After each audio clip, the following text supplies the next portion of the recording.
before us. The first item is opening, welcome, and purpose of the meeting. You are all warmly welcome into this meeting. The purpose for the meeting is outlined in our agenda, where we're going to receive briefing by Public Service Commissioner. And again, we're going to deliberate on the opportunities and barriers posed by climate change for small enterprises, youth, unemployment, graduates, and women, including access to land, finance, and investment. Then we'll also consider the adoption of the petition report on the issues of telecom. So I'm declaring this meeting officially opened. We'll now zoom to item 2, which is roll call and apologies. Do we have any apology?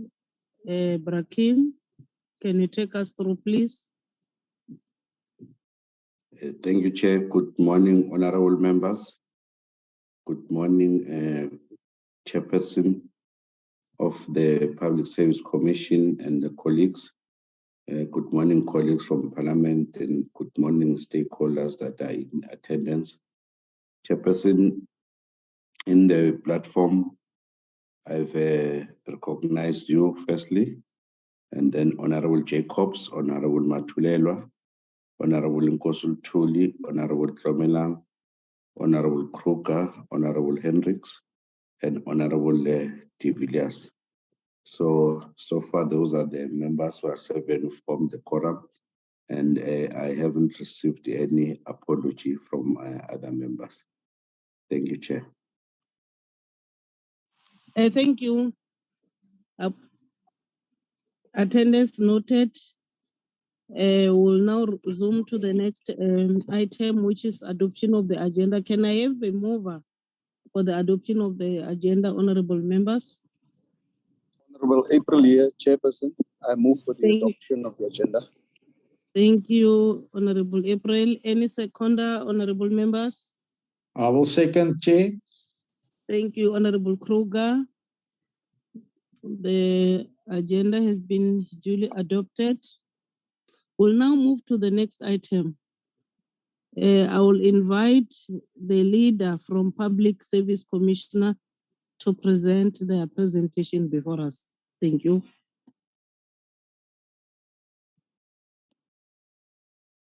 Thank you very much, Chairperson and members of the committee. My name is Dinky Dube. I'm the Director General for the Public Service Commission. The presentation we are providing to you members comes about as a result of the monitoring and evaluating work that our office does on an annual basis in terms of Section 196 of the Constitution. We're going to be able to share to the members what the findings of the commissions were in respect of the payment of invoices by department within the prescribed timeline of 30 days. We're also going to be able to give you comparative analysis over the years so that you would have a view in terms of how the national and provincial departments are faring in terms of complying with this legislative prescript. I am joined by my colleagues who will provide the presentation.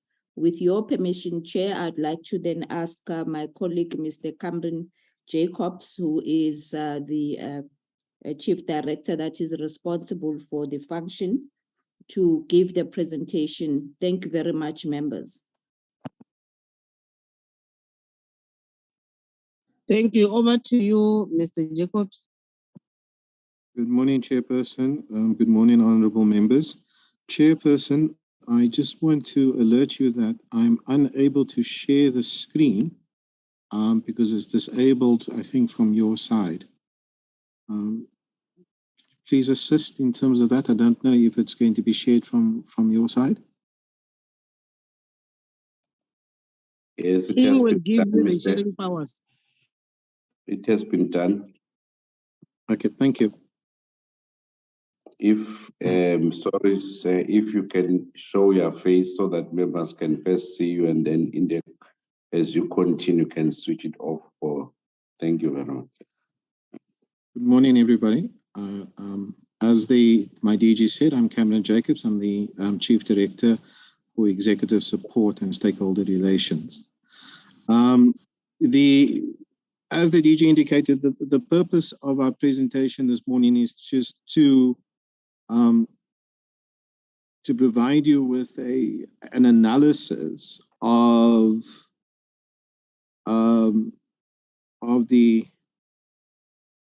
compliance or non-compliance of the invoices paid within 30 days. Just excuse me for a moment. I'm trying to, there we go. I do want to focus. I want to provide you with the statistics and as well as a comparative analysis. But in that as well, you will immediately see that the non-compliance with Section 38(1)(f) is endemic across national departments and provincial departments, and this is despite the work of the Public Service Commission over the past decade or so to try and ensure compliance with Section 38(1)(f). Briefly, our mandate as the Public Service Commission is to ensure an effective and efficient public administration and a high standard of ethics within the public service, and the constitutional values, or the compliance to the constitutional values, which for all intents and purposes, colleagues, is a value system, a constitutional value system within the public administration and public service, is to try and ensure accountability, transparency, a high standard professional ethics, amongst others. I also just want to alert colleagues that Section 31(f) is a peremptory requirement. In other words, accounting officers must settle all contractual obligations. It's not a discretionary to comply within the prescribed period. It is a peremptory requirement.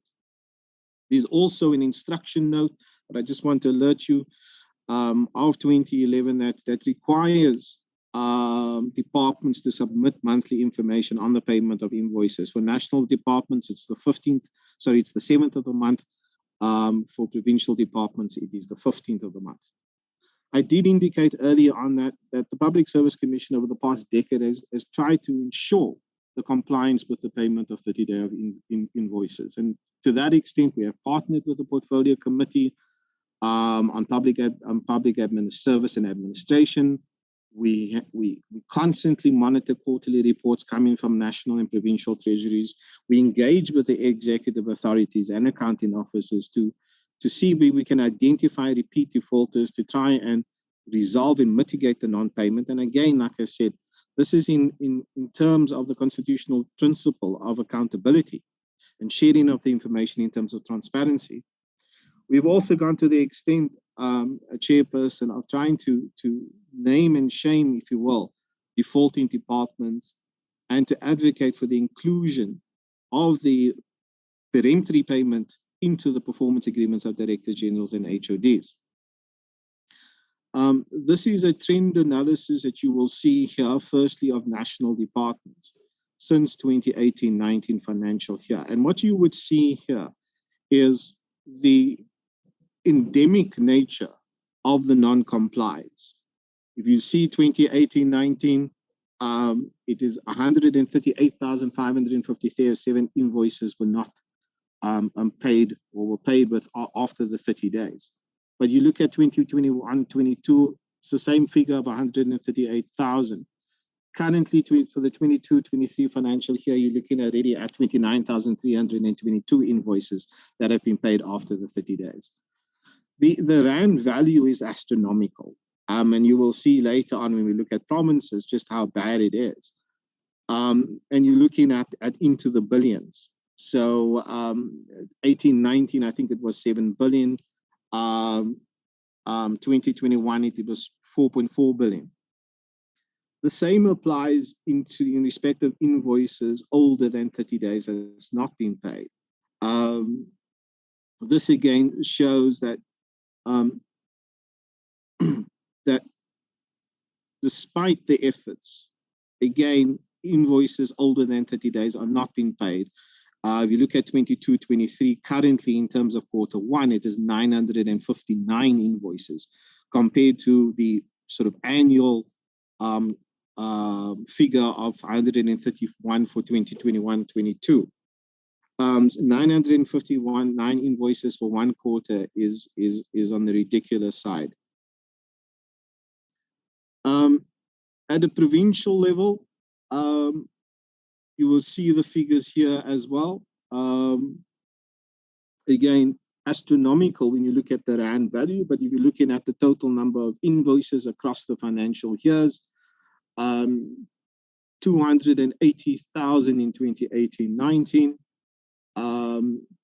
263,000 in 2021-22, and Q1 is currently looking at 75,000. So it looks like just for one quarter, if you look at what the annual data is of 200 and odd thousand, we're pretty much going to get there or breach the 200,000 mark by the end of the 22-23 financial year. When you look at the figures on the right-hand side, Chair, you will see again the astronomical figures into the billions, 24 billion in 18-19, 25 billion in 2020-21, 21-22 at 28 billion. Once again, invoices older than 30 days are not being paid. They're in the thousands. 22-23 Q1 already is sitting at 24,248. 42. And again, on your right-hand side, the rand value, again, huge astronomical figures. I spoke earlier on about the instruction note, Chair, of 34, which is a requirement for departments to provide monthly reports in terms of the payment of invoices. And if you look at that table there, you will see that majority of the departments provided their submissions late. So even in respect of a simple requirement just to issue monthly reports around the payment at a national level, the majority of departments are late, with the Department of Agriculture and Land Reform actually not submitting for a particular period. This, I want to emphasize, again, speaks to the non-compliance, speaks to the lack of transparency in the provision of information. And we obviously know in terms of Section 32 of our Constitution about the importance of access to information. This is just another way of putting that the figure. You remember I spoke earlier on about the 959 invoices older than 30 days were not paid. This is Q1 in 22-23, comparatively speaking to Q4 of 21-22, where it was 134 invoices not paid. So it seems to suggest that it's not getting better, and in fact, in certain instances, it's getting worse. Again, Q4 21-22 of 36,365 invoices versus 29,000 invoices paid after 30 days in Q1 of 21-23. This is just a figure in terms of the rand value, in terms of the previous slide, Chair, of 4.7 million of invoices paid after 30 days, of invoices older than 30 days not being paid versus compared to 4.1 million. This table just shows you where it actually resides within particular departments. Of the 959 invoices that I indicated that have not been paid after 30 days. And your departments there that are particularly guilty is the Department of Water and Sanitation and the Department of Tourism. I think the Department of Water and Sanitation was 2.5 million of the 4.1 million, and the Department of Tourism at 750,000. This slide speaks to the instruction note of 34 in respect of provinces. This is an interesting slide for me in that you would see all the green, which means that they're all submitted on time. with only a few departments being slightly late in terms of the adherence to the instruction note 34. However, as I indicated when we looked at the slides of the non-payment, as well as payments after 30 days by all provincial departments or provinces, it is exceedingly high. So notwithstanding that they have committed to instruction note 34, it does not translate into the payment of invoices on time.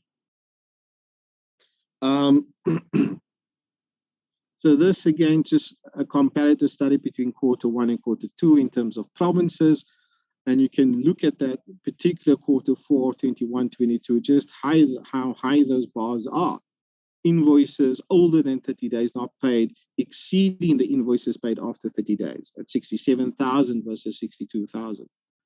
Q1, you're looking at 75,000 versus 24,000. Again, this is really into the hundreds, the tens of thousands. Again, the figure here, astronomical in the billions, Chairperson. 7.4 billion of invoices worth, the rand value of invoices paid after 30 days, and 8 billion in Q1 of 22-23.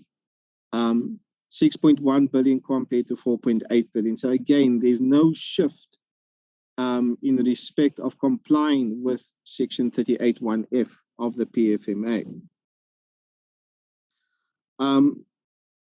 This shows now a table of all the provinces, and you would see that every province in particular is falling foul of the requirement to pay within the 30-day period, the prescribed period of time, with Northern Cape in particular guilty of not paying invoices that are older than 30 days, 233 million. So that shows you it's endemic across provinces, Chair. Now, I think that, we have established through the work of the Public Service Commission and its trend analysis that this is an endemic problem. It seems to indicate to us that there is dereliction of duty on the part of accounting officers and departments, and in fact, an abdication of responsibility. I've indicated at the introduction that section 38(1)(f) is a peremptory requirement, so we must do it. We do not have a choice. There is no discretion in that regard. So what are the reasons, Chair? I think that there are a number of different reasons. I think one can put it down with a lack of appropriate capacity and capability within particular departments in terms of the supply chain management systems, in terms of the financial management systems, which are often poor. Planning and reporting is a problem, so there is a lack of alignment between budget and procurement. But there are also systematic challenges in terms of administrative systems and IT systems, where there is an inadequate IT system to properly track invoices. Also a lack of financial delegations, all of which, and poor administrative systems, all of which results in either documents being misplaced or misfiled, unrecorded invoices, and a complete lack of tracking of invoices. But there's also capacity and capability problems just in respect of interpretation of contracts, or the drafting of contracts and the interpretation of them, which then has creates problems down the value chain when one needs to interpret particular contractual clauses or particular provisions. If it's not drafted sound enough, there's always going to be problems down the line. As I indicated, in terms of administrative systems, if there aren't proper standing operating procedures, you're not going to be able to properly document your processes, which in turn results in delays and errors. But I think that we also need to be honest, Chair, around the particular culture within the public sector as a whole, where the particular culture where it is self-serving as opposed to servant leadership does contribute to a large extent to the non-compliance And then that is reflected, as we know, on an annual basis in the AG's audited reports across the board in terms of the public sector. The lack of capacity, Chairperson, I have indicated before, but I also just want to emphasize that when the ministerial task team did the document on the professionalization of the public service and the public sector, it was identified that supply chain management is not professional enough.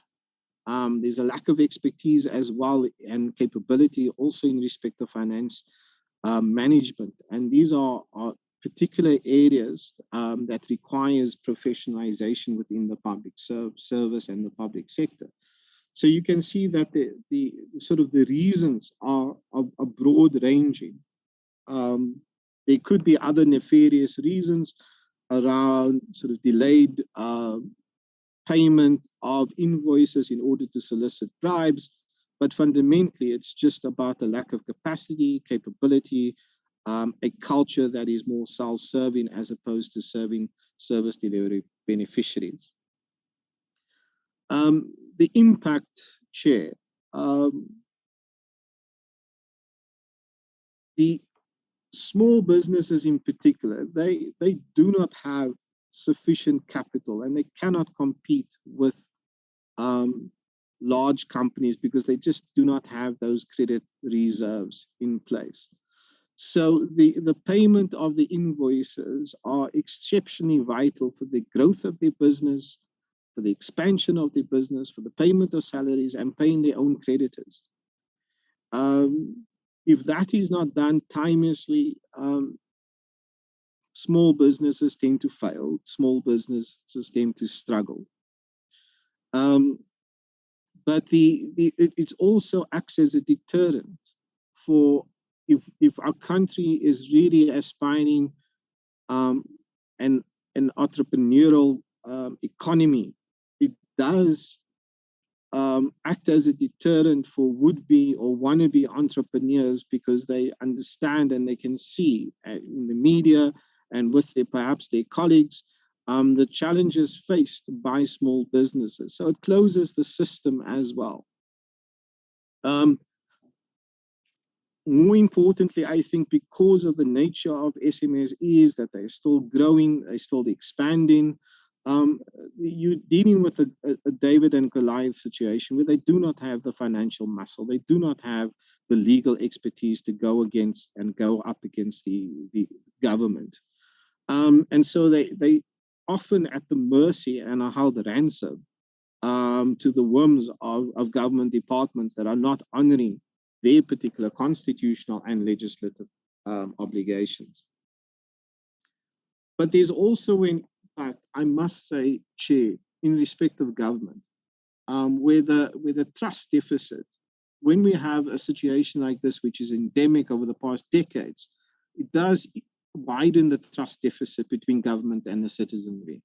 And it does create over time a legitimacy crisis for the government. So I think that this is quite a serious matter that requires the attention of the Portfolio Committee and Parliament. And we have to ask the question then, if we are trying to build as government an entrepreneurial economy, trying to grow our SMME sector, the extent to which government is either contributing or killing SMMEs is something that we need to apply our minds to.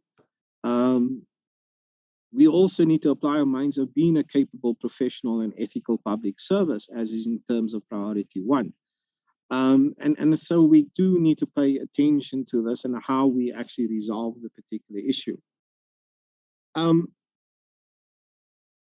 So in conclusion, Chairperson, I do think that it's important for Parliament to assist in holding government departments accountable. I think that we need to be rather innovative in terms of ensuring that accounting officers meet their statutory obligation in terms of Section 31F. And we perhaps need to consider reviewing the PFMA as an example to ensure the peremptory obligation of Section 31F. What does come to mind perhaps is a consideration of of reviewing Section 83 of the PFMA, for example, which speaks to financial misconduct, and Section 83 provides for particular conditions for financial or requirements for financial misconduct. And there could be a view to actually including Section 38(1)(f) under Section 83 to ensure compliance. Because I think it's critically important that if there is perhaps, and we've seemed to suggest that in terms of the trend analysis, a dereliction of duty and abdication of responsibility by accounting officers.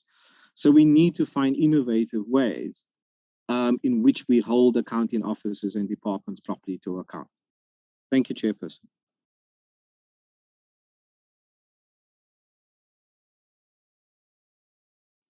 Thank you. King, can you go back to our agenda? Thanks for the presentation. It was powerful. It is assisting us as an organ who is doing oversight. We'll make sure that we do our job. Accountability and transparency prevails in this world, because failing to do so, we're crippling our small businesses. I will now invite hands so that we deliberate on this matter so that we can be able to release them. You will assist me, Braking, to identify hands from honorable members. Honorable members, can we deliberate on the presentation so that we come up with some recommendations? It's our responsibility to do that so that at the end of the day, those small businesses must not die, they must grow. So we can't give the department budget and embark on those programs which we are busy doing, but only to find out that the very same people who should assist our people are failing us. Over to you, honorable members. Chairperson, there's a hand of Honorable Kruger and Honorable De Villiers, Honorable Mtenjane.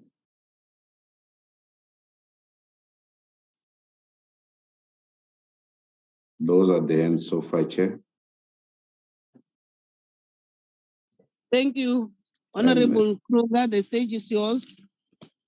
Thank you, Madam Chair, and thank you for the presentation, Mr. Jacobs.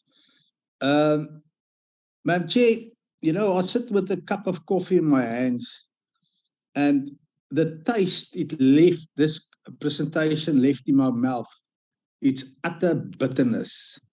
I actually throw the coffee away because I can't believe we actually suspect the problems of the 30-day payment, but we never thought, I never thought, because, you know, I did a lot of petitions around the same matter, and I never thought it's of this huge, it's a huge problem. And if you look at the rand value, it's enormous. Madam Chair, and we only talked here about national government, provincial government. We didn't even touch municipalities. And I would like to see a presentation of this nature on how much money municipalities owe small business. And then also the private sector is as guilty as government, because and you know, I'm talking many times about this. Big business is just bullying small business. And if you as a small business start complaining to big business about your invoice, they just cut you out of the system and then they left you out of the dark, and that's pure bullying. So we need to look at a solution on municipalities as well, and of course private companies. Madam Chair, and also what is very, very, very, very concerning is there's no consequences.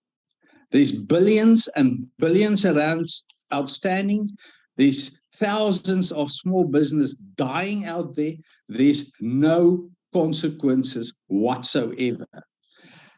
Then I'm also wondering about the transversal agreements that we talk so much about in this committee, and especially in the 5th Parliament as well, because there's supposed to be transversal or MOUs, agreements between departments and small business development.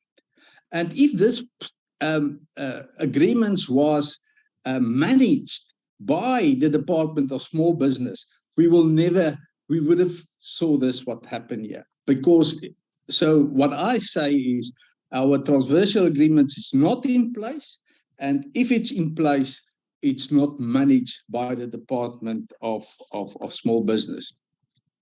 Then the last point I want to make, it's a comment. Our small businesses are dying. Tomorrow, the same public servants that we are talking here not doing their job are going to strike because they want a 10% increase. On the one hand, they want a 10% increase, and according to this presentation, they don't do their job. So maybe it's time for us, or for government, or for politicians, to also start paying public servants 30 days late, or even 60 days late. Let's hurt them on the pocket. Let's they feel how it felt to run out of cash, to have a cash flow problem and die as a small business and lose all your savings, because a lot of small businesses, Madam Chair, startup capital come from life savings. Most and many of them is their pension money, and they lose it because public servants don't do their job. So let's start paying them 30 days late, or even 60 days late, or even 120 days late. So I think it is ridiculous, Madam Chair, to think that there's a strike tomorrow because public servants want 10% increase, but our small businesses, the flagship of government, every politician, when they stood on the podium, they say small businesses will save South Africa, but our public servants are failing South Africa. There's no consequences, Madam Chair, and I think it's disgusting. And I think some of these public servants need to wear orange overalls. And that's how far I want to push this. I thank you, Madam Chair. Next speaker is Honorable De Villiers. Over to you, sir. Good morning, Chairperson, and good morning, colleagues and presenters. Thank you for that very honest presentation which we received today. I think it is. I think every single committee member would probably have experienced it the same as the Honourable Kruger, as shocking and just absolute injustice. We all understand how hard it is out there at the moment.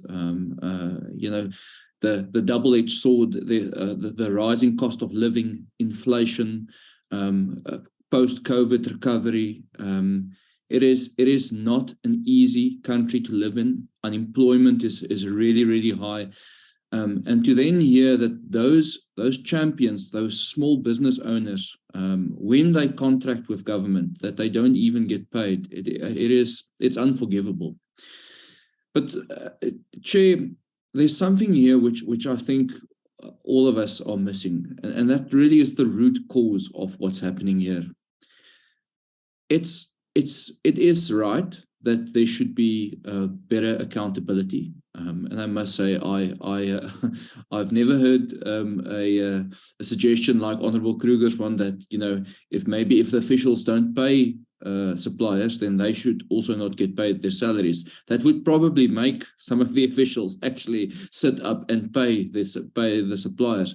But nonetheless, I think that if we think that we are going to create more accountability inside the public service, and if we are going to create a culture of professionalism, because that's what it comes down to, you know, having a culture inside the government where officials are proud of what they do and they are professional and they are effective at what they do.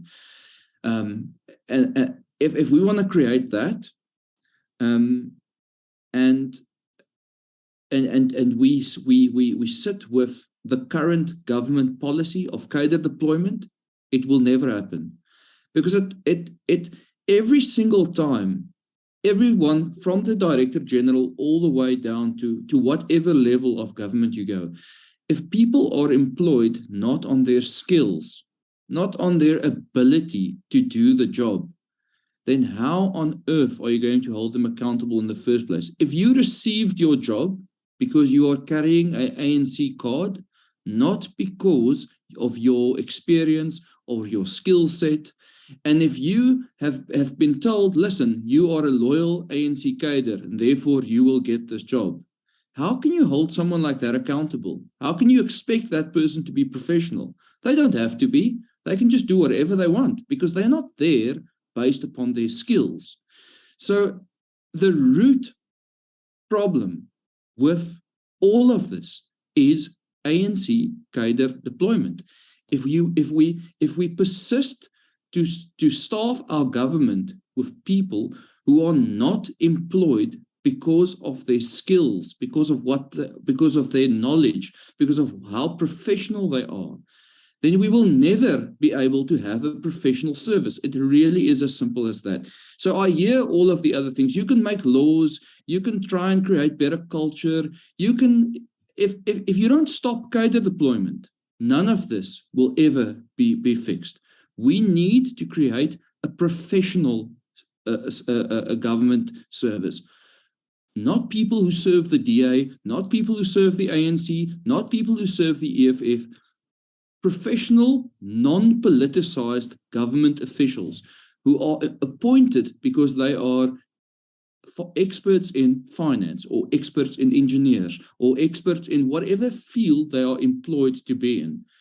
But we can all talk and talk and talk and talk, but no suggestion is going to fix the current problem while we sit with a state public service system that doesn't reward people for their skills, but rewards them for being members of the ANC.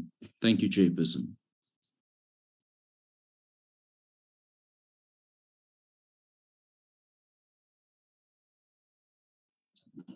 Thank you. The next speaker is Honorable Mtenjana.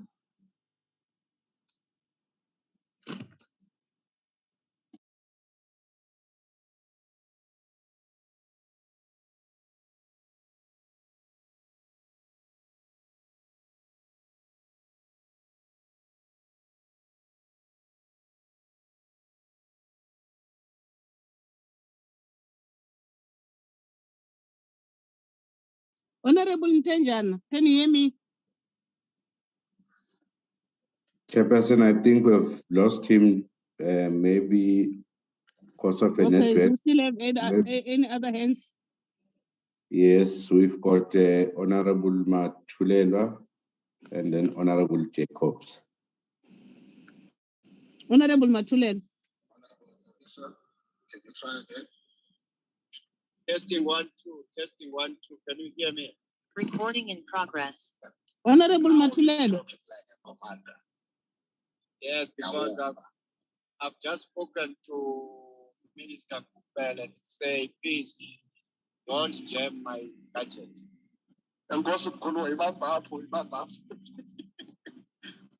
Honorable Matulelwa. Kuthetha wena, ngiyakumemeza ngoba ngifuna i-platform yakho. Ngizokhuluma abanye eceleni. Okay, Ngiyabonga Chairman, ngibulise to all honorable members. Ngibulisa, ngibese ngibonga presentation. Esivezela kahle, this reveals that really as the country or as government, we need to capacitate the state to have to be able to do some of the minor things itself than to give it to the service providers, because some of the things they are done deliberately so to just hold those to hold people or the service providers to a cage where they will depend on some individuals. There are some individuals that do not care about how the small businesses must be developed. They only have their own interest, of which we don't know as this committee. There is no accountability really by the public servants at all. I also feel the same with Honorable Kruger, that is serious. There must be consequences. If people, they do as they wish and they just undermine small businesses like that, some other time there must be a lesson to be learned. There must be also, it must be, you know, why we usually take our frustrations to the ones who are producing and owning big businesses, having their own profits. For instance, when we go to streets and do close some of the shops, that's where you find an answer seriously. That's why Honorable Kruger is saying, if you take their salary as well, they will change the way of doing things. Because if the big businesses, if you hit them in their profit, really they change their bad attitude of thinking that they've arrived. I'll just conclude on saying that we must consider also to capacitate our small businesses, and the state must be capacitated and have enough way of dealing with issues directly than giving it to people who do not care. Thank you very much, Chairperson.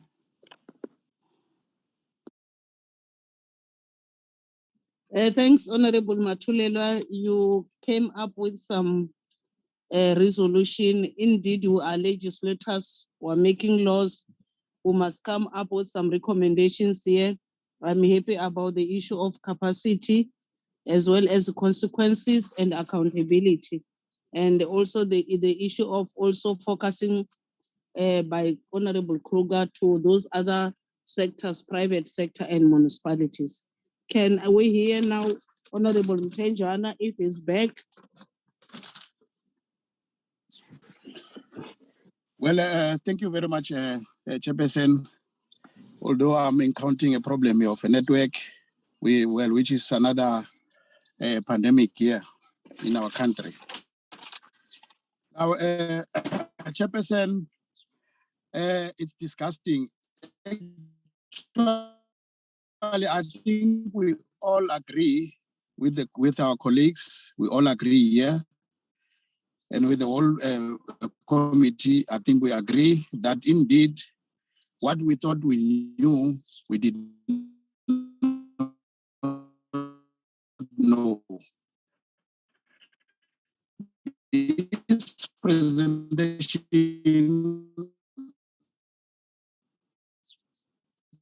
did just another because what we were thinking about was just little. Because we could hear complaints every day from our small businesses, but we couldn't really take it like this. This thing is really serious and it's disgusting. But a serious network problem here where I am, Chairperson. Am I audible now? Yeah, I can hear you now. I can hear you now. Thank you very much, Chairperson. Yeah, it's another pandemic, Chairperson. No, thank you very much, Chairperson. This thing of load shedding, it's another pandemic. It is my point. The point I was making, Chair, is that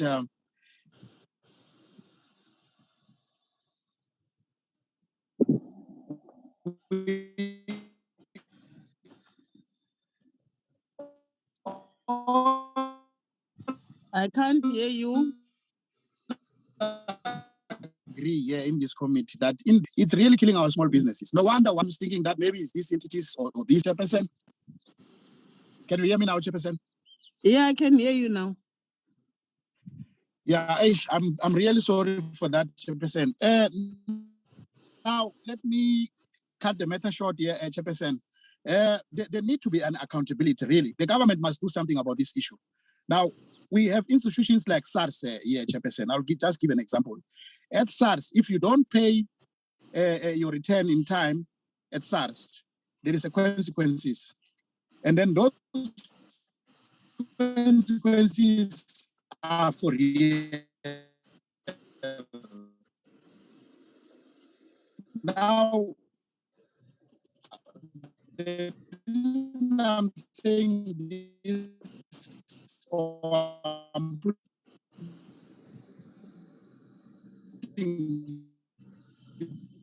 I'm battling to hear you, my son. Can you write? Can you write down? Can this department? Can we maybe speak with the Honorable Ntenjan, Honorable Ntenjan, I will suggest that you write down. So that we empower the department as well. Because remember,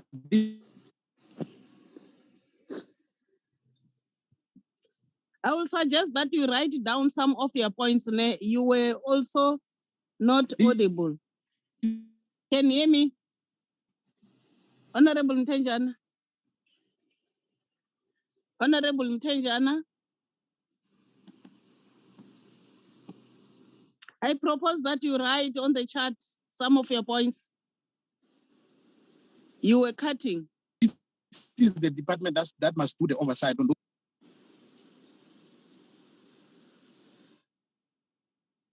Are you done?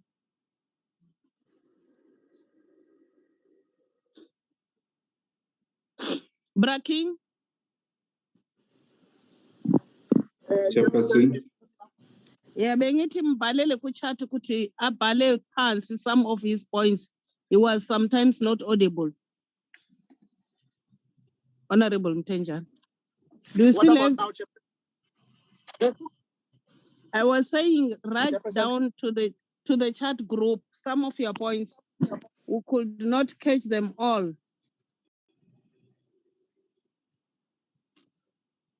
Okay, it's okay, Chairperson, but I tried to move here where I was. I wonder if I'm audible now. Now I can hear you myself. I heard you, I heard some of the points, but not all. So I was trying to say to capture your recommendations. If you can drop them down on the chat, it will assist us. Yeah, no, thank you very much, Chairperson. But also, as I was wrapping up, Chairperson, the point I was making was that we all agree, Chairperson, in this committee. I think we all agree with our colleague that what we thought we know, we didn't know, because this was an eye-opener, this presentation here. It then opened our eyes as a committee that indeed our small business are suffering. No wonder why they can't grow. Some of them are dying, per se. Now, the point I was trying to make here was that we need to have consequences. There must be accountability. Look, we are government. The portfolio committee belongs to a government. Maybe there must be a way where we can maybe speak to Parliament or make up a bill that then says that gives the small business, I mean, that give this department powers, that because those small businesses we are the one who are looking after them as a department. Now, can we have powers that if member A did not pay member B, we have a right now to impose a sanction to member A, so that this thing can stop? Because now there are no consequences at all, and we all agree about that.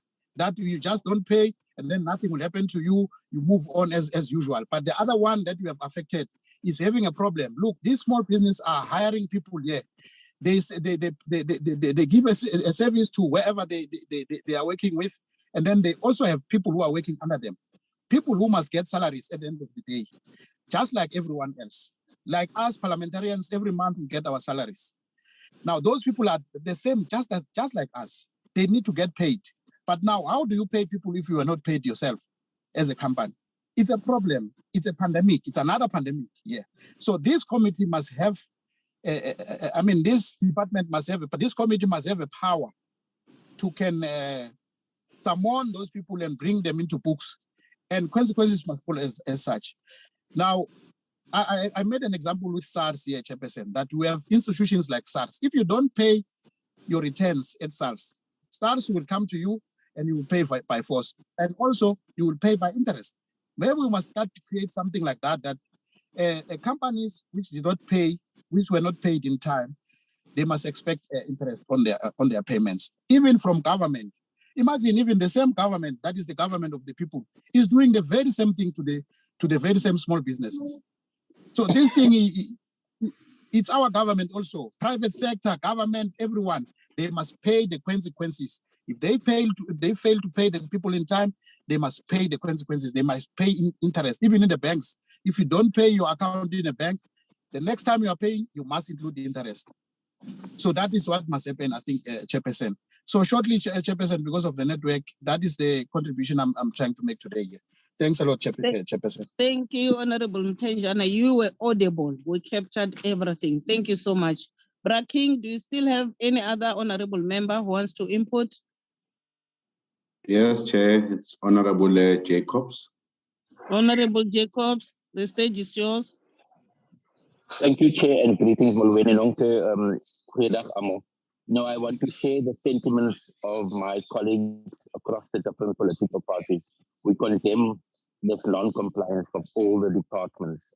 Chair, I'm asking that this portfolio committee issue a statement saying that we are not happy, we are disgusted by non-compliance. We want to name and shame the top 10 national, provincial, districts, metros in all the areas. So, Chair, I'm basically saying that there's a portfolio called the Chief Procurement Officer in the National Treasury. This person is or office is responsible for procurement in government. We need to summon all of them. So we need to summon the political principal of the guilty party. We need to summon the Director General or the accounting officer, and we need to summon the CFO of all these departments. So we need our department must be able to say who's the big culprit. So if water and sanitation is the big culprit in national forestry and fisheries, we list them down and we go through also the provinces. We call on the Premier of the Northern Cape. We call on all the premiers to come and account. So all the guilty parties must come in and account. So I think we as members across the parties are tired of no consequences. So if it means I get the sentiment that people are saying that those individuals, those three accounting officers, the finance officers, and the executive officers, they must explain to us why are they not paying and what are they going to do. So I think for me, it's clear that we are unanimous around this. Okay, I think I also don't want us to play party political, and I want to address Honorable De Villiers here. You know, cater deployment, especially when it's happening, especially here in the Western Cape. I know of the DA, they want Black people, colored people to vote for them, but Black and colored people are not competent to hold positions here in the Western Cape. Many of their HODs are just pale males here in municipalities it's the colored woman that must train the white man to take their positions. We've got numerous examples of many people that don't even have matric that is assuming position here. So the DA mustn't throw glass stones because they also have a strong cadre policy. And I agree. Let's professionalize. Let's professionalize the public sector. We as the ANC are moving towards that. We've supported the professionalization framework. I also want to make the point that there's many hard-working people in the public sector. And I think their fight for a just and living wage should be respected and supported. But I think what we need to do is to hold management accountable. So if you are paid as a CFO, you paid a lot of money, whether you're in the municipalities or in provincial government or in national government, you need to come and explain why are you not spending billions on our small business? And there needs to be consequences. You need to be either charged or you need to be dereliction of duty. Chair, the days of saying there's no capacity is over. If you assume you're getting a high salary, we assume you have the level of competence and capacity. So, Chair, I'm making concrete suggestions. I'm sharing the sentiments of many of the fellow members across.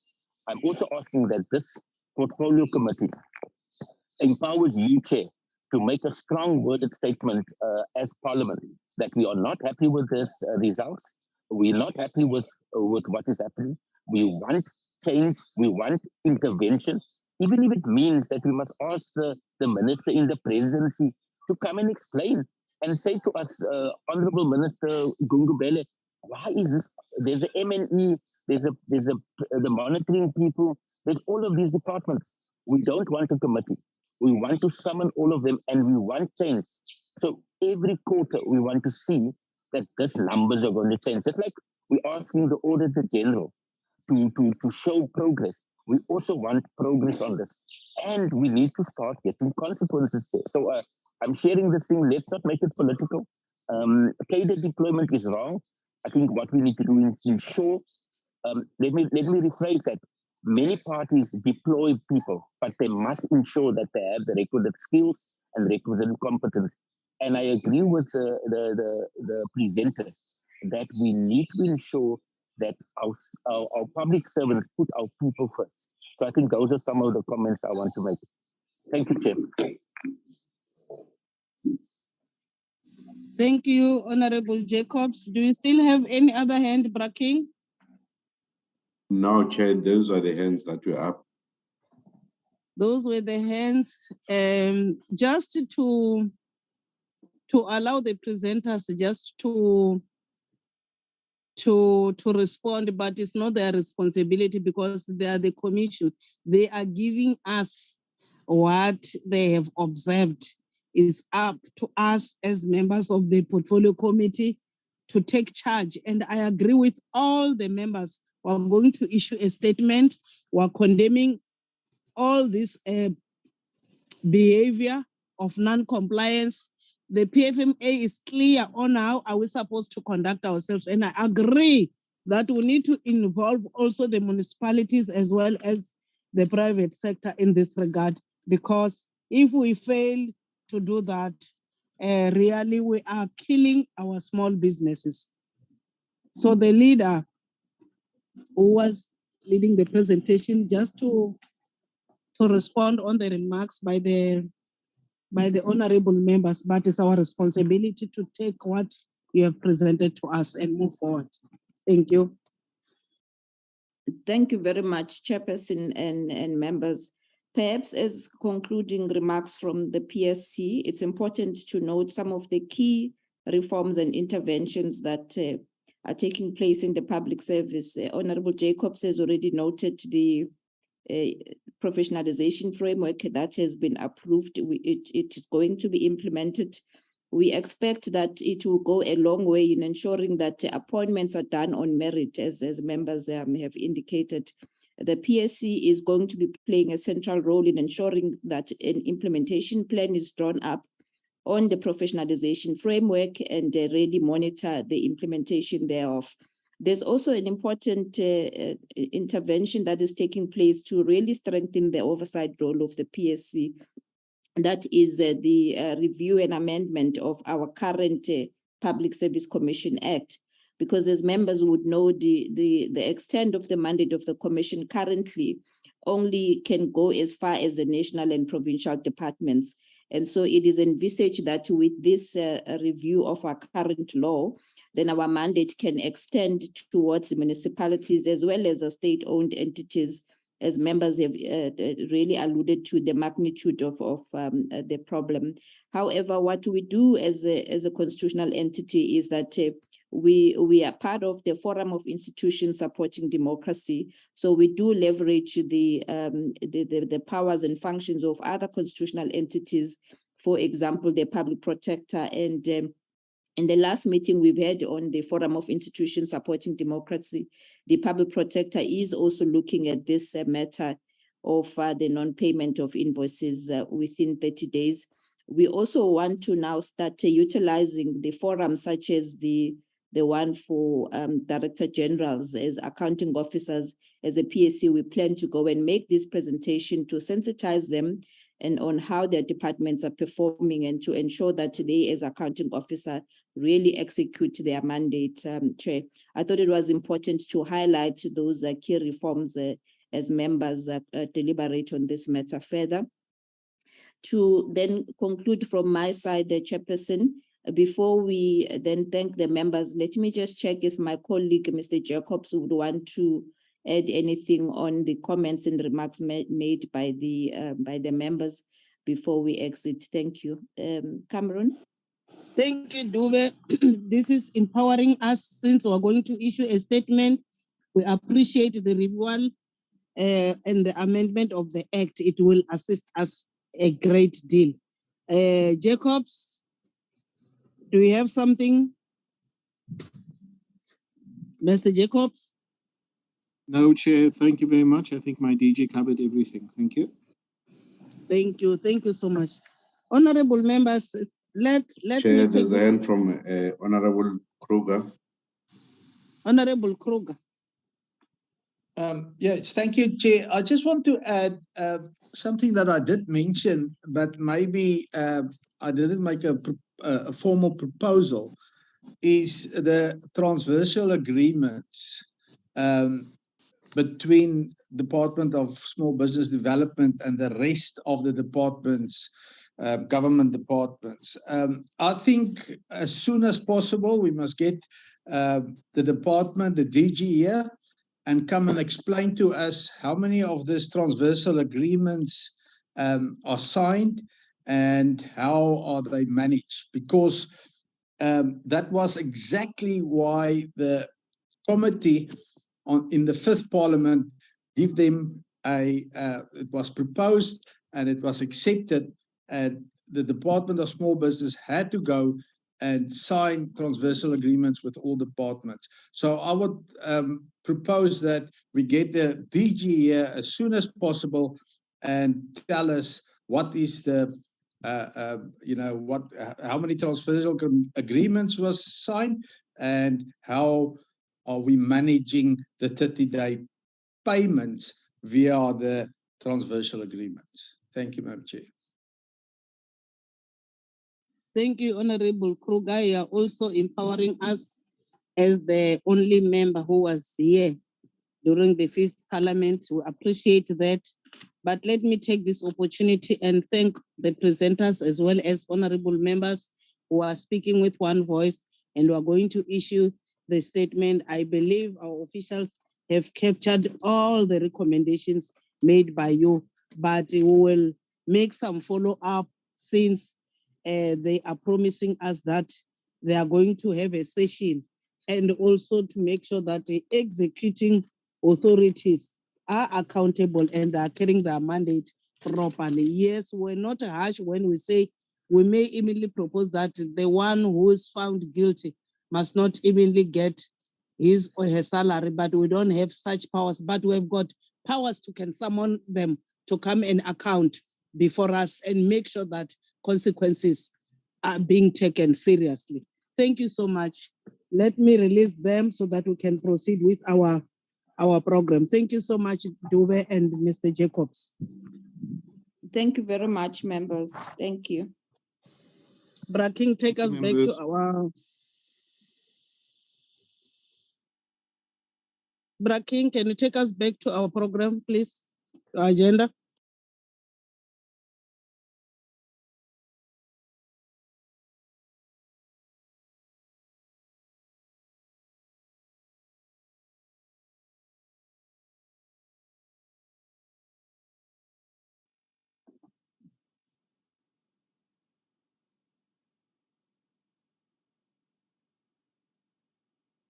Yes, I think you can see it's a briefing on opportunities and barriers posed by climate change.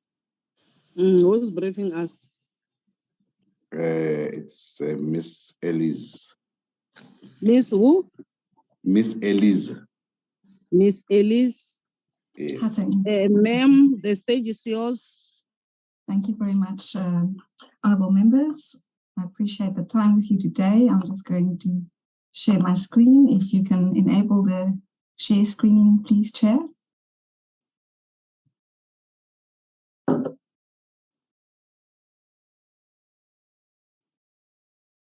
Thank you. Let me just see if it's sharing now. Thank you very much. All right. So thank you for the opportunity. My name is Elize Hattingh, and I'm representing Trade Industrial Policy Strategies, known as TIPS. And we've been doing some work on climate change related to MSMEs, and I'd like just to share some of those findings with you today. So the presentation will be covering, I'm just going to stop my video, if that's okay, maybe just to help those with a better line. So the presentation will be covering just briefly South Africa's commitments to net zero, and especially from a policy perspective, I think it's a good reminder for all of us in the context of COP27 that's happening this week. And then the impact of climate change on small business. We're going to be looking at some climate adaptation and mitigation opportunities. And then we've done a study now to look at the barriers to access to inclusive finance. And we talk about local green entrepreneurs, LGEs, in this study, and particularly today, a very strong focus on female and youth inclusion to participate in the green economy. And we're going to be looking at traces of innovative finance, and then I'm going to conclude with a few policy recommendations and considerations for the committee to take forward. Let me just start. I think the first point is, there's three things in life, unfortunately, that we cannot escape. We all know it is death. We cannot escape death. Secondly, taxes. And then the third one, which is a whole new introduction, which a lot of people need to get their heads around, is the notion of net zero. So our country has very strong commitments to meet net zero targets.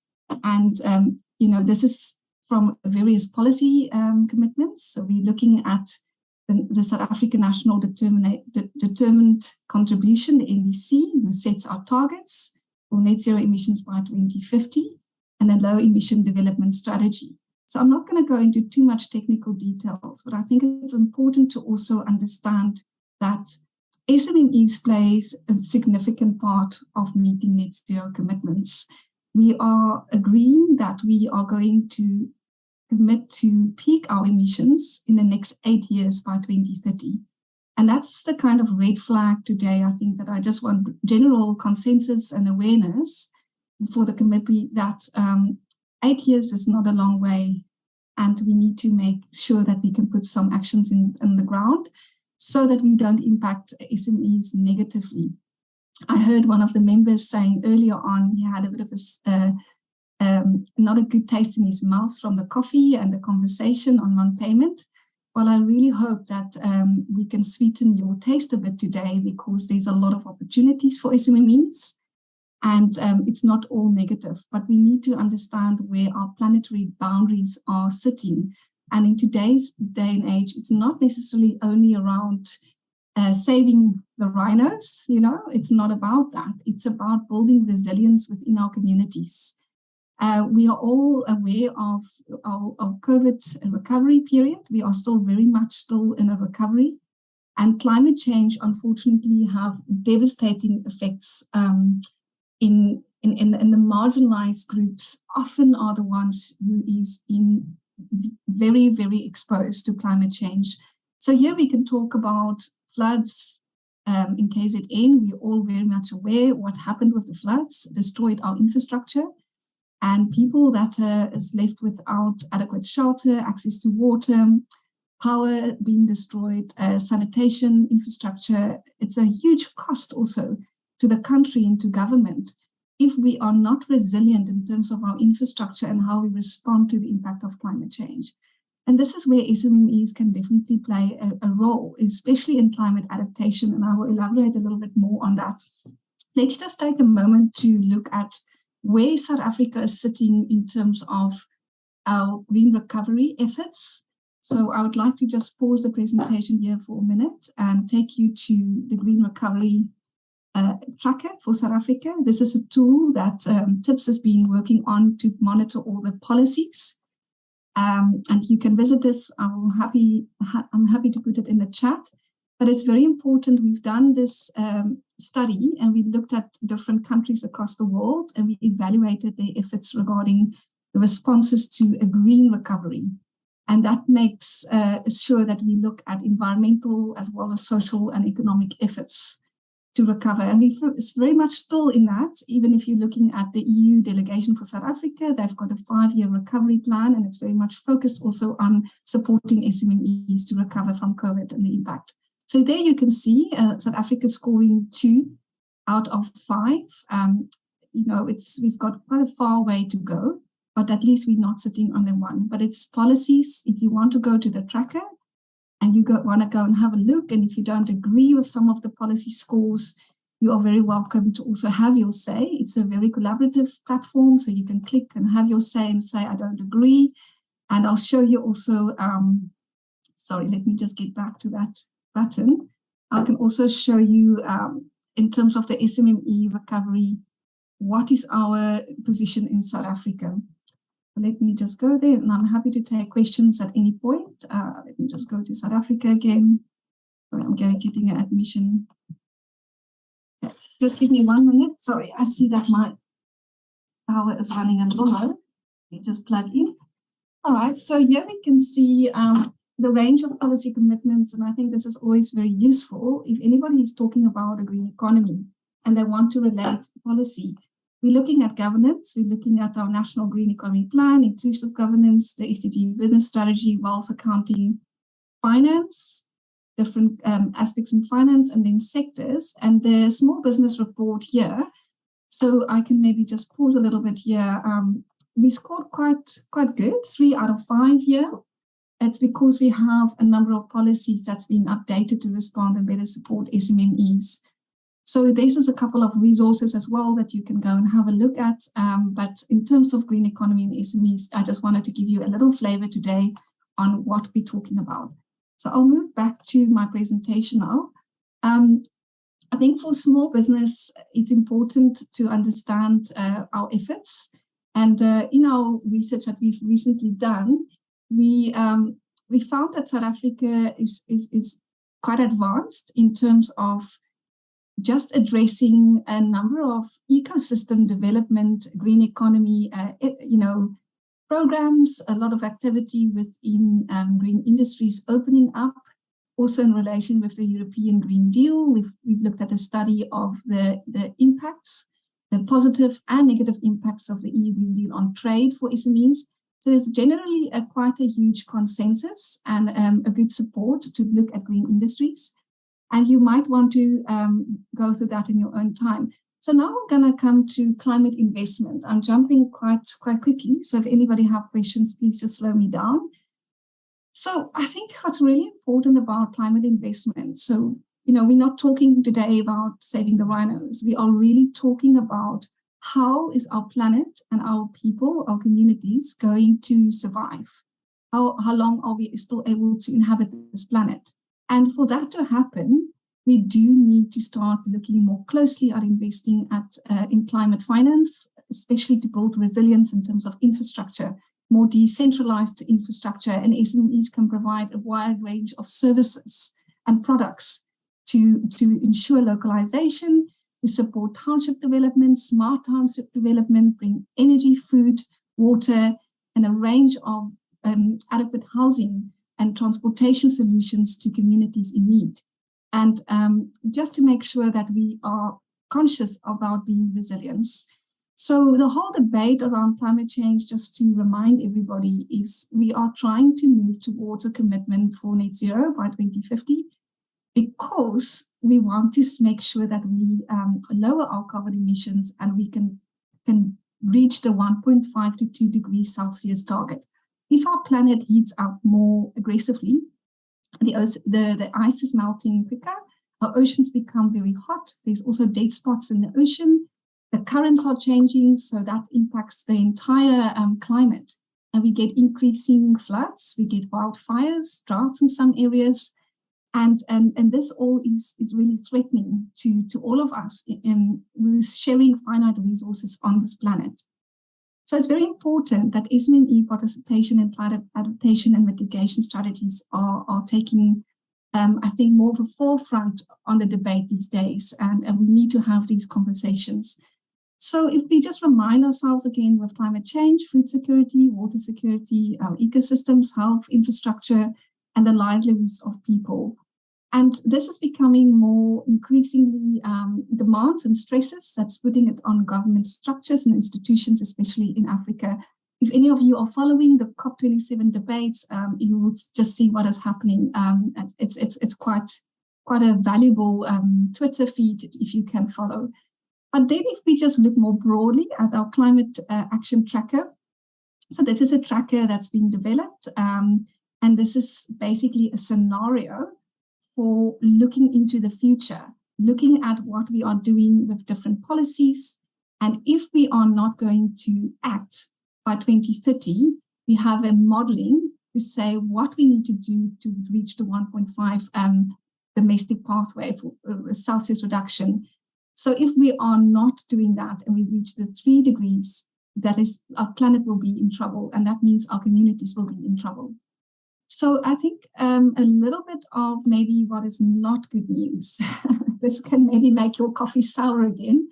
But unfortunately, if we are looking at trends for multinational corporations, and we're looking at what is happening in this whole drive to net zero, we are seeing in this image, it's from the Chartered Accountant study, and I'm happy to also share this. If we're looking at this 30-year timeline and we're indicating the carbon expiry date for suppliers between 2020 and 2025, you can see the removal of non-compliant suppliers has already started happening, and it represents a 15%. This is projected to increase by 62% by 2024. This is only in 2 years' time. And by 2025, 78 of suppliers will have begun removing. So the whole trend is multinational corporations are removing suppliers, they're shortening their supply chain to meet their net zero obligations. So by the year 2037, it's estimated to reach the average net zero carbon emission target. So this is important. I think it's very important for Parliament members to understand the impacts of these changes and what it will mean for SMMEs. SMMEs are already burdened. We just heard the conversation of non-payment, which is just a practical application. But if they are participating within big corporate supply chains, what corporates will be doing is putting the pressure of compliance, which is additional cost to report. Small businesses don't have the capacity to report on net zero. They don't have the expertise and the time. But this is going to be a different burden put on them to be able to play within these supply chains. And this is also related much to the European Green Deal, EU Green Deal, and American Green Deal, which is also trade implications that's putting these pressures into place. The CPAM mechanism will target European import of electricity, aluminium, cement, steel, and fertilizers. And this will be already rolled out from next year, January. We're just 2 months away from that. Now I'm going to come to a little bit of barriers. So if we start looking at what is the generic barriers that green enterprises, SMEs, local green entrepreneurs is experiencing across many countries. I've just came back from Brussels. where we had a conference discussing these barriers, also with the European delegation and Commission and other climate finance investors. We were a couple of countries from Peru, Trinidad, Senegal, Uganda, India, and Mongolia, with more or less the same kind of backgrounds in terms of SMMEs and where we are making progress in green economy and where we are still struggling. So this research was really done to provide a landscape of funding available in our ecosystem in South Africa and the challenges experienced by SMMEs. What we've done is we had about 1,000 local green entrepreneurs in a survey. We were also very inclusive of women and youth. Many of them are even in the room. They've been invited to report on their recovery challenges and also more generically what is their internal and external barriers and specifically access to finance barriers. With this sample group, we were able to ask people from different languages to call in and transcribe their interviews. We really made sure that every local green entrepreneur's voice were heard, and we had 10 interviews with key informants within the ecosystem. This included the DFIs and investors and also a couple of other stakeholders in government and also the public sector. Then we had about 4 focus groups in June, and many of the stakeholders today here that's been invited, but also the Department of Small Business officials who was drafting the SMME and cooperative funding policy were also invited, and we had sectoral groups to discuss what is the challenges on energy, water, waste, and agriculture for access to land challenges, what type of finance is a challenge for youth to access. We also broadly looked at the Future Female Initiative. Some of the females are in here today in the meeting, trying to understand what is different cycles of the business, what is the finance challenges for scaling or for patent development, more early stage.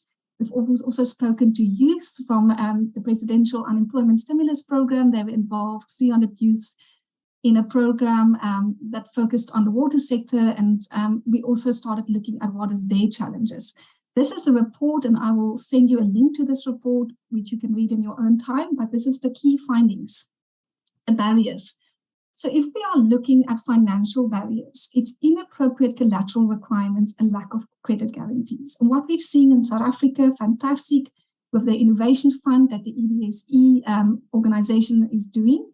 And with CIFA and CEDA is a total of 333.3 million that is earmarked for green industries, new green industries. And they're specifically looking at taking more risk, and around 200,000 Rand loans, which is kind of the gap, the missing middle that nobody wants to finance, and very much a big focus on youth and women inclusion within green industries. So we're seeing a very positive, innovative finance solution there that will roll out in the next 2 years, but this is only 33.3 million. I don't believe that is enough. We need more finance. Because the nature of collateral is still very much a sensitive issue in South Africa, not a lot of people have access to land or fixed assets to put forward. They have movable assets, but most of the credit still lends itself to collateral that is not available for the SMEs to give, and track records of putting down their homes and their valuable assets that puts them also at huge risk. Then prohibitive interest rates. We understand our interest rate is quite high. Cumbersome application procedures. The eligibility criteria is so much red tape for an entrepreneur to access any form of finance. And there needs to be definitely a reduction on all of those layers. And a lot of entrepreneurs also repeat that they're not getting any feedback when they do apply. So there's no transparency in terms of what funding is not applicable to them, so that they can go to another fund and actually see this is a better fit for me. Information gap. Financial institutions lack information on SMMEs, especially in the green sector. We invited a lot of the Cape Town Stock Exchange and a lot of impact investors to these stakeholder sessions that we had in June. And there is definitely a lack between what the financial institution is looking for and the communication of what is a green entrepreneur. on what kind of finance is available. The MSC lack knowledge, so there is the Green Cape Green Finance Database, which is fantastic. It's a database that's updated regularly, so to point entrepreneurs to that is very useful, but it's not necessarily coordinated between different departments. So if an entrepreneur goes to a Department of Agriculture, access finance there, but then they also have a water technology that they've looked for climate smart agriculture, who finance that technology? So the coordination between the different flows of finance, we're still looking to map and get more clarity so that it's more visible for the MSMEs. Lack of skills, the lack of skills is not necessarily different in the green industries than the non-green industries. But what we do find is more technical experience in terms of technology and due diligence and feasibility studies that's not always available. And some of the entrepreneurs even had to appoint American consultants and pay them in dollars to be able to help them with their business plans, and technical expertise is just lacking. Then regulatory mismatches, we look at the lack of supportive regulations. So we have a green taxonomy in South Africa. And for those of you not familiar with the green taxonomy, you can find it also on the Green Economy policy tracker. The green taxonomy is a policy instrument that identifies the different economic activities that is considered as green, which is really positive for South Africa. Many of the other countries did not have a green taxonomy yet. So the presence of burdensome regulations, registration, so the whole formal, informal sector, licenses, tax compliance, we know all of that. I think that's not new to this committee. And then the negative effects of existing regulations, and then informality. In some countries, we found there's a match. Informality is good, but in some countries, it's a mismatch. So in South Africa, most certainly, if you're an informal entrepreneur, very, very difficult to access any form of finance. Then if we're looking at financing local green entrepreneurs, this is just a graph that indicated, a huge amount of funding is through family and friends. The fools, the 3 Fs, friends, family, and fools, that is investing in entrepreneurs and helping them to kickstart their businesses. You can see the banks are obviously just following that. And then if we just looked at the kind of key findings, there's internal barriers. So just to differentiate between internal barriers and then, sorry, there's just some people in the room, internal barriers and external barriers. So demands for green goods and social goods. So it's awareness of consumers, in just coming from Europe at the moment, you living the European Green Deal, everything is organic, electrical buses taking you from the airport, electrical scooters. And there's a huge demand in Europe also for good quality organic products. And I think in South Africa, what a lot of the local entrepreneurs are struggling with is visibility in online platforms and driving the consumer demand for their products and services. Support required to become green. We do recognize also the entrepreneurs that is not currently in green industries, but that like to either participate in the green industry, or they would like to just save on energy costs, invest in solar, manage their waste better, and be more responsible with the water that they are using. So there is also support needed more generically for every single SME in the country to be able to reduce their carbon footprint, but also to be able to see the results and the bottom line, reduction of costs, and obviously energy security becoming very important. What we've also heard from Westgrow in one of the interviews, when they are talking to SMEs that's been have a good credit record, and they're looking to transition into a green industry, the banks are not willing to finance them. They have collateral, they've got a good track record, but the bank still sees the new green industry as a high risk, and they're asking them to first pilot and proof of concept and then return to them before they will invest.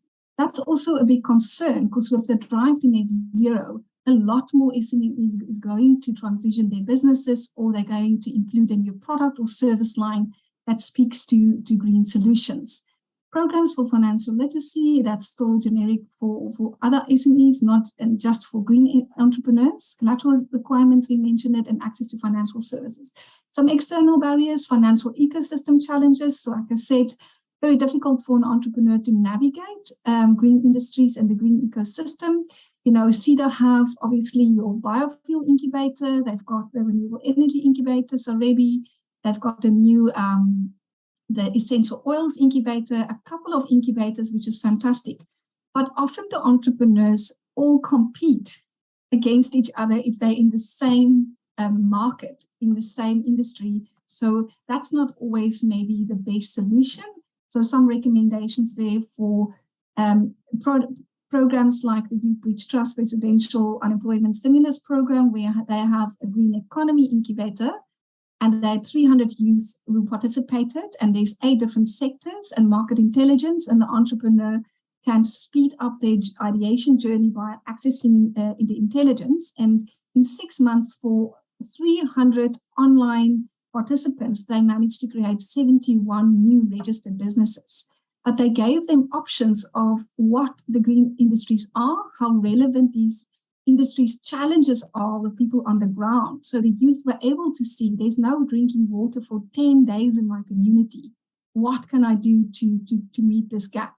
If there's a problem with waste in the community, they would relate to that and then start a business in the waste sector. Those are just some examples. Banking regulations, obviously external barrier, the regulatory landscape, stakeholder landscape, and the impact of COVID-19. But we can go into a lot more detail of this in the report. I'm mindful of the time. I'm going to highlight a few key things. So the funding for green SMMEs. It's very important for this committee to advocate, to understand what opportunities are there to unlock barriers to access to inclusive finance, especially for youth-owned and female-owned local green enterprises. So when we looked at the female-owned SMEs in the energy sector, in our focus groups, a lot of the female entrepreneurs said they are not able to participate in small and better generation projects. They don't have access to land and access to finance, in especially huge amounts of funding that is required to set up projects is not available. In agricultural SMEs, climate smart agriculture, very, very active. How a lot of women and youth are also setting up urban gardens and addressing local food security challenges, but they have a lack of support, even from the land bank. The land bank have been sitting for a while on a finance that they couldn't distribute because of the capacity in the land bank. They didn't understand climate smart agriculture or regenerative agriculture. They didn't understand organic and the new technology. So there was a risk in perceiving those clients. But if there is no place to land technology in South Africa and have an early stage investment for risk appetite, we are going to lose these innovations, because a country is only as strong economically as its technology. We can see the Silicon Valleys and the Googles and all the countries that is, and even in the EU, that is really very fast developing their technology, and also on 4IR, because the intelligence of 4IR is married within what is required in sustainability and green. It's not different, they are together. So we need more support for finance to address technology innovation. And that's your early stage technology readiness level 1 to 3 that is missing finance. In SMEs in the waste sector, there's obviously a need to bridge the formal and the informal sector along with ongoing support. There's a lot of projects and innovation in the waste sector. If we're talking about Industry 4 and intelligence, apps that Petco also now started to help the monitoring of volumes of waste and the transactions, that it's not all cash-based, but it can be, there's a transaction via an app.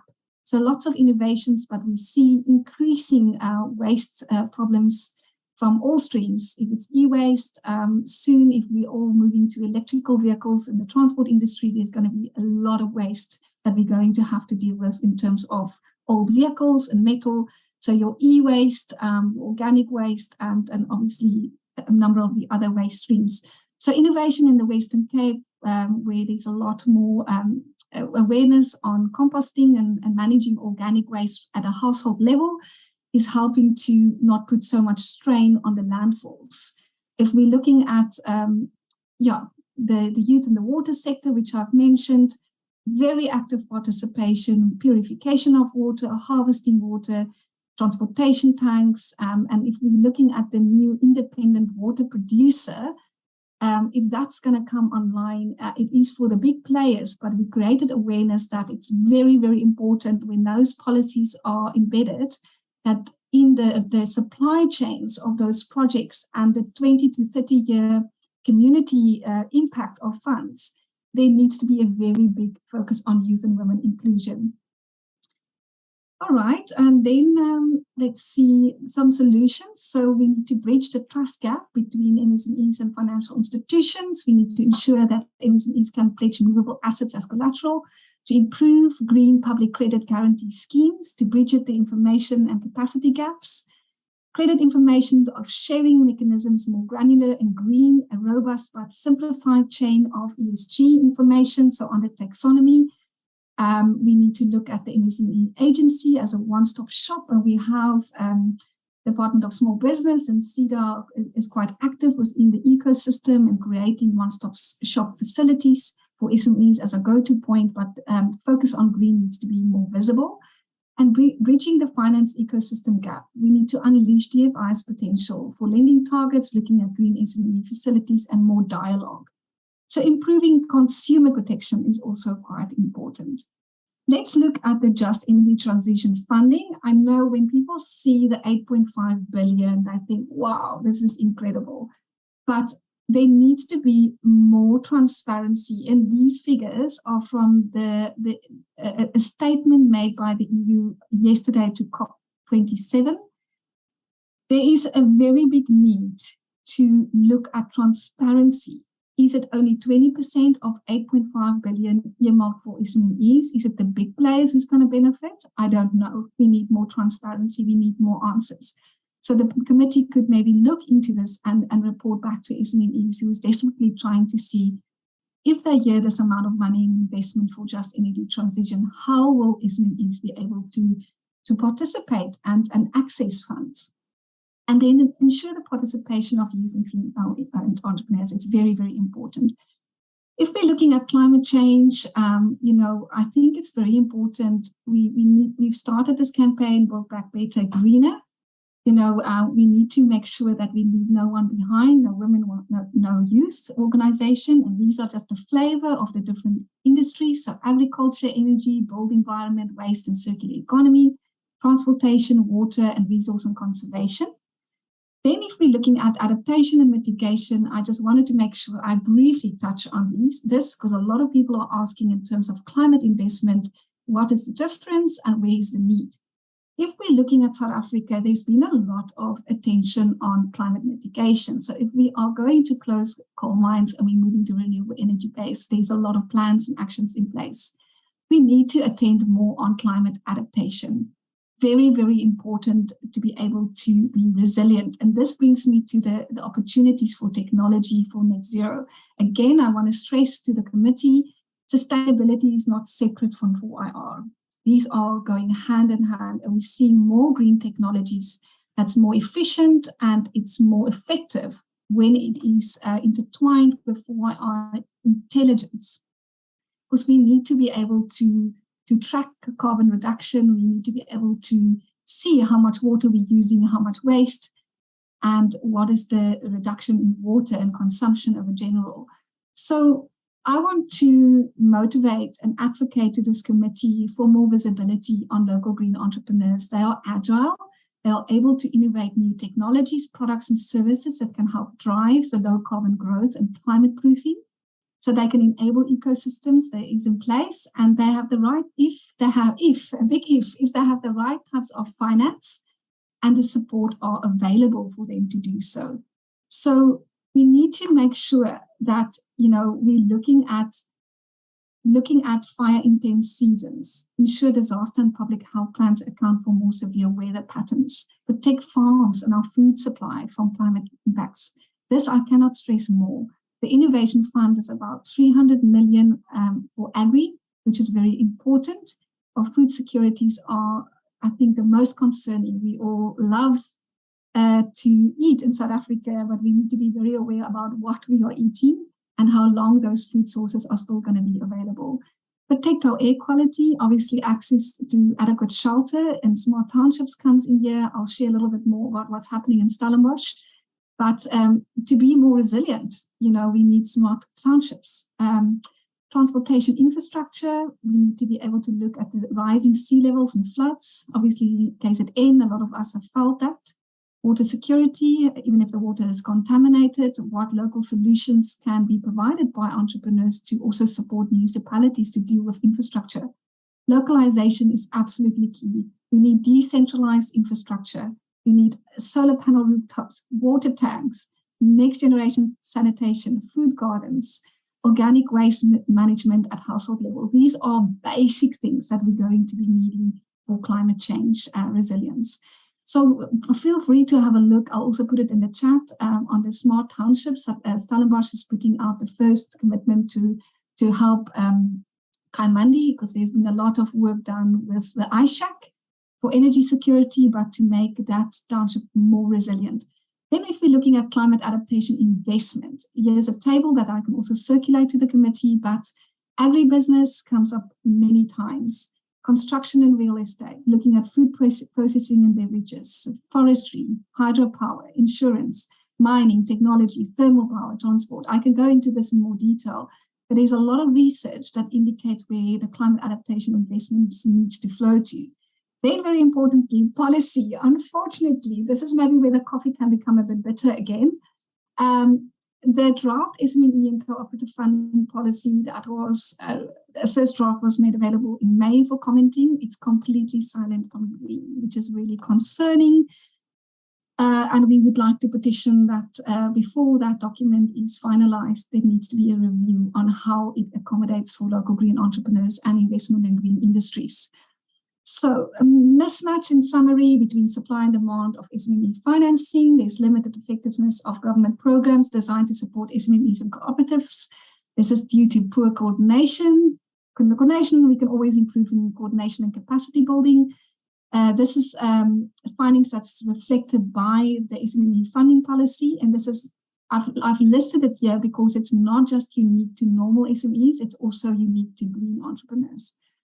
All right, so I'm not going to go to that in detail. And then I just want to bring awareness. I think with the NIS MED master plan, it's quite important that we look at climate change and looking at adaptation and mitigation. Even if it's in the implementation of the master plan, it's really difficult to change these levels of policy, but in the implementation thereof, we need to be more aware of climate change impacts. Recommendations, okay, access to inclusive finance for local green entrepreneurs. Green financing should be promoted by including it in the new SMME and cooperative funding policy. To address policies for reporting on environmental goods, capacity building, to develop a policy that can guide green goods standards and certifications. This can assist the SMEs to navigate. So eco standards is not necessarily always the way, but it could help many entrepreneurs to get their products also in international borders for exports. There's no organic policy, there's very limited eco-labeling, so that also stifles trade. Sector-focused decarbonization strategies is important to link with the green economy ecosystem and the SME value chain. So here I can just share with you, TIPS has done a number of decarbonization strategies for cement, for the waste tires, and also recently for the textiles sector. And we looked very actively how SME opportunities are there in terms of the decarbonization of these value chains. And that is in the implementation of the master plans. A dedicated green recovery, local green entrepreneurship program is required that facilitates access to finance and access to market. And DSBD, CEDA and CIFA to link incubation models and BDS programs to address the implications of international trade, the impacts of the European Green Deal, the American Green Deal, to look at the SME risks and opportunities, and also market expansions for future trade. The net zero 2050 decarbonizations needs to be taken into consideration for all of these, for the Department of Small Business Development and also for this committee, and more visibility on local green entrepreneurs. I just want to make sure, sorry, I'm going in the wrong direction. I'm almost finished if you want to bear with me. I think some facts, some reality checks. Was really great to see this report this week that was shared, the climate impact of SMEs. This is a report that Sage did, and there is a link that I'll also put in. But this is very important because it shows also the scope 1 carbon emission data. So it's important looking at the UK, obviously, which is a first world country, but then South Africa is a third world country. The share of the economy in terms of GDP, 40%, employment, 46%, and share of non-household emissions, 14%. So it's important that SMMEs are recognized, their role in the economy for employment creation, it's very, very important, and there is data to prove the role and the impact of carbon emissions that SMEs are contributing. It's not just the big players. So how can the government help SMEs? This report was really a great summary to help level the playing field for SMEs by simplifying climate regulation and carbon reporting in a way that is proportional for SMEs. We cannot obviously deal with SMEs how we deal with big business, to remove international trade barriers that inhibit SMEs' ability to purchase or sell sustainable products, provide guidance and digital tools to enable the SMEs to set, to measure, achieve environmental targets. And we know that the GRI, the Global Reporting Initiative, has been doing a lot of work to engage SMEs to start reporting on their carbon footprints. It is another layer of stress and time, but it's going to be very important to help SMEs to be competitive and play in supply chains in the future. Enable greater access and understanding of the data on SMEs' environmental footprint. So it's going to need support. If CEDA can support the incubators to help them to report on behalf of SMEs on their carbon emissions, that could be a huge value add to a SME, that they don't need to stand on their own to do it, but the reporting and the data will need to become more visible and part of all the incubators' quarterly reporting. Subsidized investments to support SMEs to be taken more seriously and to have more ambitious climate action and invest in climate tech. Then if we're looking at the climate impact report of SAGE to improve data solutions, so SAGE is all about data, but they have a number of solutions in their report that could help the SMEs to start reporting. All right, and then last, net zero transition. I believe that this committee and also the Department of Small Business needs to be more proactive and looking at a net zero transition for 2030 to peak the emissions and 2050. So the proposal is a climate response decarbonization action plan, increase the coordination efforts across departments, capacity building and supply chains for SMEs, especially with the shortening of supply chains that's going to happen. And the drive to net zero, we need to understand these implications, collaboration to mitigate that, decarbonizing of sectors, so looking at the studies and the master plans and how SMEs can be participating in these decarbonization efforts, to increase the accountability for emissions scope 1, 2, and 3 reporting, fostering new growth carbon supply chain managing practices, and net zero carbon financing mechanisms. So who is going to pay for the drive to net zero? We cannot put the pressure on the MSMEs. Very, very important to understand who will be paying for that. Capacity building important in government. We've seen even the Land Bank saying to us as a DFI, the staff or the bank don't understand how to deal with green or organic SMEs, therefore the fundings are not flowing to them. Very important to start looking at capacity building and sustainable procurement. So there is some other countries that we've looked at who have successfully started green procurement clubs. We know in South Africa's context, it might not be as effective because of all our other legislative requirements. That's already quite a bit of burden on SMEs to comply with. So we don't want to make that more intense. The next steps, very positive.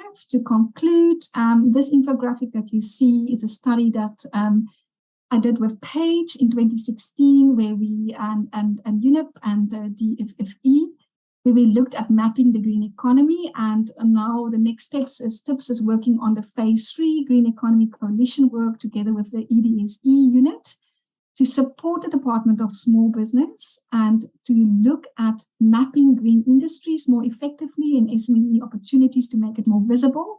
And also then another layer is mapping the innovative finance for green industries that's available so that the entrepreneurs can connect to that. And a lot of fact sheets will be developed to help entrepreneurs to also understand this more effectively. Thank you very much. If there's anybody who would like to contact me, I'm happy to put my details in the slide. And I hope that I managed the 30 minutes in good timing. If there's anything that's been too fast, please slow me down. I'm happy to take questions. Thank you, members.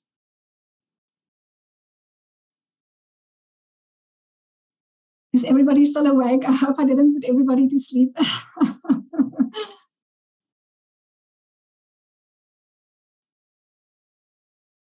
And a few high fives. Thank you. I'll hand over back to the chair.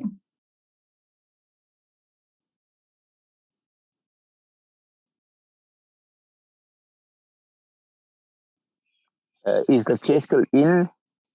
I'm happy to take questions. Sorry, Mr. Jacobs, the chair is experiencing some network challenges, so may you please proceed with sharing? Okay. Members, if it's okay with you, I will just stand in for our chair. I recognize Honorable Kruger as our first respondent. Honorable Kruger. Thank you, Chair. Of course, this is a passion for me as well. And I think small businesses, we need to make sure that small businesses are entering the space, especially on the renewable energy side. But saying that, as government, the government must do better to bring SMMEs on the forefront of the whole renewable energy concept. However, red tape is a huge block for SMMEs to enter, and that gives business an unfair benefit. And red tape is for sure keeping SMMEs out of the renewable business. So, Chair, I agree 100% about the presentation, and I thank Elize for it. I think it was very informative, but I want to stress my point again. We need to look at red tape and the ease of doing business on all aspects of small businesses, but especially because we talk now about green energy and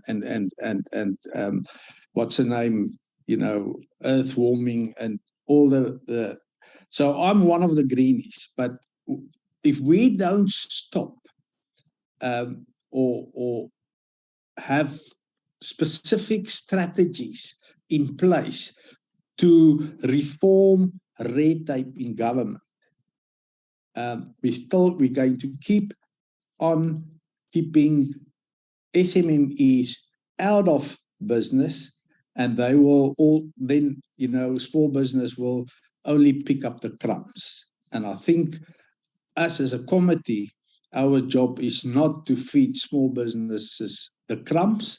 We need to get small businesses to start becoming big players, especially in this space. Thank you, Chair.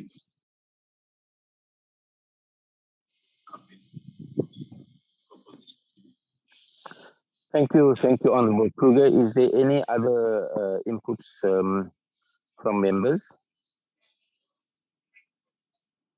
Maybe just from my side, while we're waiting for other members, I also want to thank Elize and the TIPS organization for a very informative, very comprehensive presentation. I think there's a lot of information here, and I think I speak on behalf of all the members that this portfolio certainly supports and endorses this new transition, the just transition. I think the President in Cairo this morning said that we need trillions. I don't know what was the exact number, but he said we need trillions to move the just transition.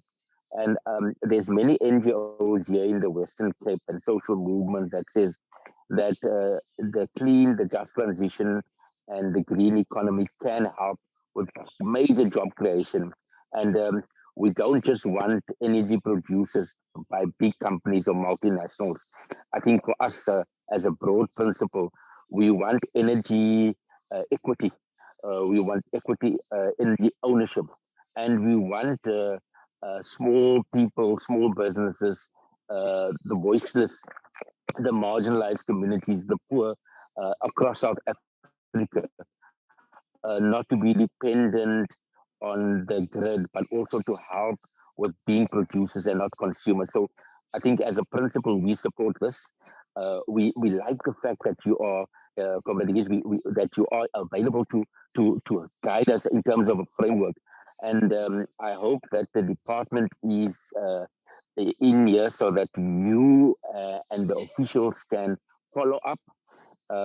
We also want to ask I think it's the Just Transition Secretariat. The president have identified a commission and a group of people that's going to manage this transition. I think that 20% is a good start. Um, and we need to ensure how we implement it. It's not obviously ideal, but I think you have given us just a sense of what is possible. Um, I would want to ask our officials to ask that you come back very frequently. We need to have a fund. I think access to finance is a big thing. And we need to get our private sector, the big polluters and the big energy consumers to also come to the party. So I'd like to invite you to also approach is it the council or the secretariat, the Presidential Just Transition Council. So we can get them on board.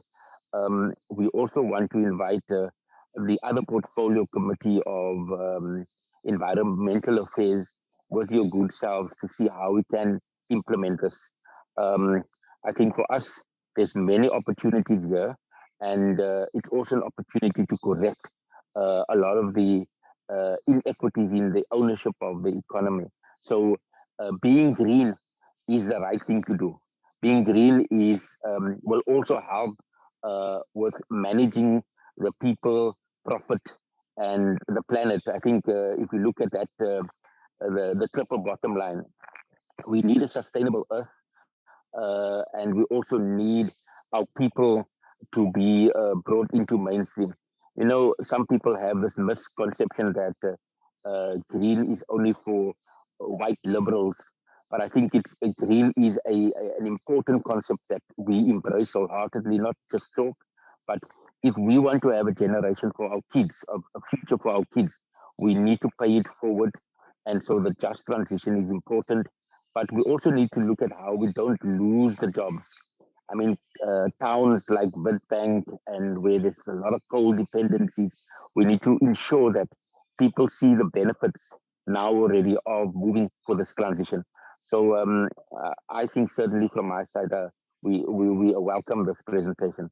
I see Honorable Matulelwa, so I was just a short ad break. Comrade Honorable Matulelwa, you may go. Go ahead.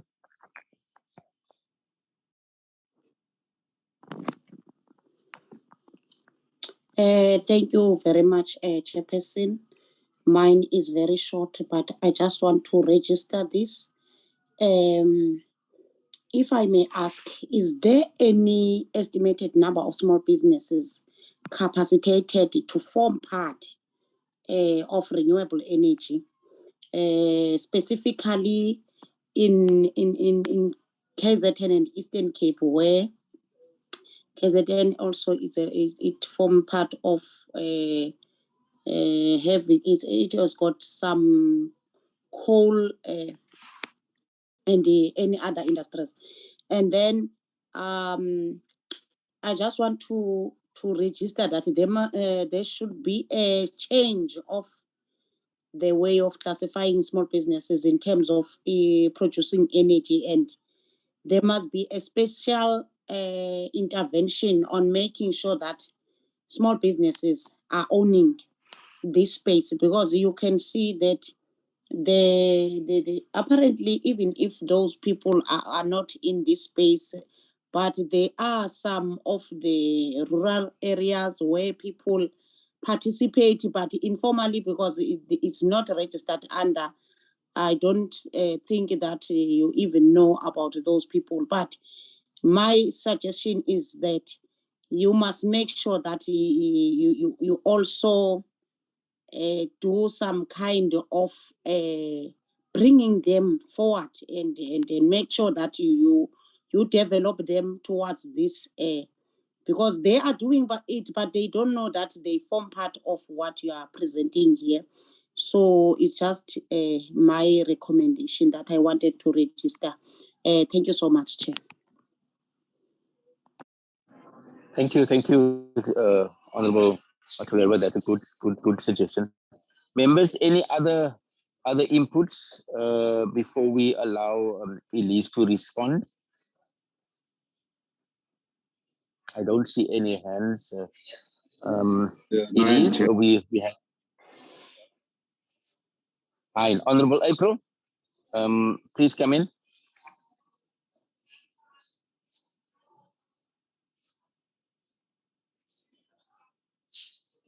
Honorable April, are you on the platform? No, Chair, it was me, Mr. Gunene, indicating that there's no hand that I see. Oh, my apologies. Elize, we just want you to respond to some of the inputs made by members. Thank you. Thank you, Honourable Chair. And yeah, I think there wasn't any direct questions, but more reflections. So I do agree maybe with the very last comment on capacitating SMEs in areas that it's not the Western Cape or the Northern Cape. You know, it's very important to look at the newcomers and the new industries that's investing in renewables. And yeah, I think to monitor their progress, but also support them on maybe reporting on the impacts, their positive environmental, social and economic impacts. I think that's very valuable. And also, if we have more data to understand where they are, what their needs are, you know, we can definitely look at recommending more proactive programs. I know renewable energy incubator Sarebi, which is situated in the Western Cape and Atlantis and the SEZ area, they are now no longer within borders. They are incubated without borders, and they are online mostly. So they have been getting more increased participation across the country in other provinces, just to help with basic back office support. But what they've also mentioned, I think it's useful for people to understand, there's a lot of entrepreneurs with one or two man show or women shows, small businesses that have really good access to market. They have clients who want solar PV, but they cannot find the 200,000 to 300,000 working capital at a low interest rate to buy their technology to install the equipment. It's a very, very big problem and a huge concern. So, you know, we need more innovative finance mechanisms to even just help with working capital. There is a market, there's a willing buyer, there's a capable entrepreneur to install, but the financing is not there. It's at such a high rate that it's not viable for the entrepreneur. So I think the capacity building that I'm hearing in the Eastern Cape area, but also the provision of low interest loans, and especially for working capital, very important. And then the other reflection, I think, was just the green hearts in the committee that was speaking about consensus and continuing this conversation. And I'm looking very much forward. I know this was a lot to take in half an hour, but maybe in more bite sizes as we progress also with our work with the EDSE and supporting the department. We could maybe report back on some of our research and some of our tools that we'd like to develop for the financiers to better understand the market, the demand for finance, and also for the SMEs fact sheets to understand where the finance is sitting. so that these can better interact with each other. And the mapping of all the really great new green industries and opportunities that's taking place to make it more visible for entrepreneurs to participate in these markets. I take note of that, and the notion of we don't want to leave it to big business. We want to make sure in procurement guidelines that small businesses are included in the renewable energy independent power producer, small scale, also big scale, but also the new independent water production that's going to start happening in the country. I think there's a huge amount of opportunities. So thank you very much. I'm very happy to return anytime that you need me to continue the conversation. Have a good meeting. Thank you. Thank you so much, Elize. I think we certainly would welcome this, and we ask our officials to have you back on a regular basis. We also ask you to put you into contact with CIFA and also the other development funding agencies, so that we can actually, and we want to encourage those that are empowered to have a green small business fund or green entrepreneurial fund from government and private sector. You know, when we come together, there was a job summit, a jobs fund, for example, put together so that small business can access these opportunities. We want government to make the technology available. Like, for example, simple things like having communities own the solar power that's going to be generated is a massive thing, because then we empower people not to be dependent on multinationals. And so I think we're looking at big projects that have maximum impact and socializing the social capital that is there. So next time, Elize, let's come up with concrete suggestions. Let's come up with partnerships with different. We certainly want to take your details. And then we also want to link you up with existing CIFA, CEDA, Small Business Department, DTI, and also the Secretariat on the Just Transition. So thank you again for the presentation, and we wish you well. Continue to do the good work. I think we are very happy that there are people like you that will help with development and ensure that getting us into the green economy makes sense, and it's sustainable, and it's a win-win for all our communities. So thank you very much again. Thanks, Elize. Thank you. All right, members, I think we've now, if we can just go back to our agenda, Mr. Kunene, and then maybe we look at where we are on the agenda. Consideration and adoption of the petition report. Members, while we flag this petition, I think we all have received this petition, and last week we said that as parties, we're going to give each other time to go through this petition. And then also, yes, Elize, you are excused, and thanks again. We said that the petition had been shared with all of us, and we allowing parties to engage with the recommendations of our officials.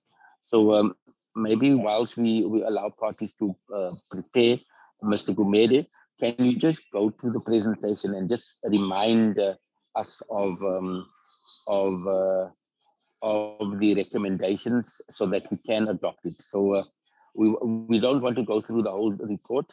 Maybe just flag the recommendations, and then I'm going to call for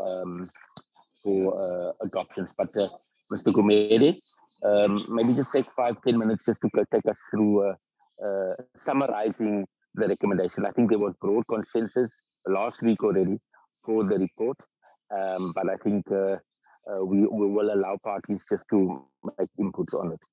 Mr. Gumede, over to you. Chairperson, thank you very much. Morning to you, morning honorable members, morning colleagues, morning to some of the IFT representatives who are attending this meeting. Chair, as you've currently pointed out, we did circulate this report last week in order to give members of the committee an opportunity to make contributions, input, subtractions, any alteration that members may deem fit to ensure that we strengthen the document.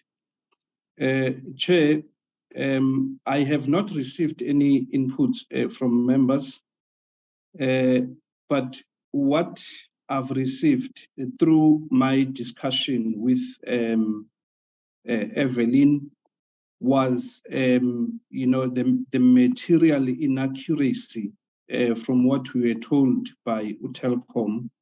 It's on page 4. It's just one error on page 4, Chair, which speaks to the number of contracts that were extended by Telkom.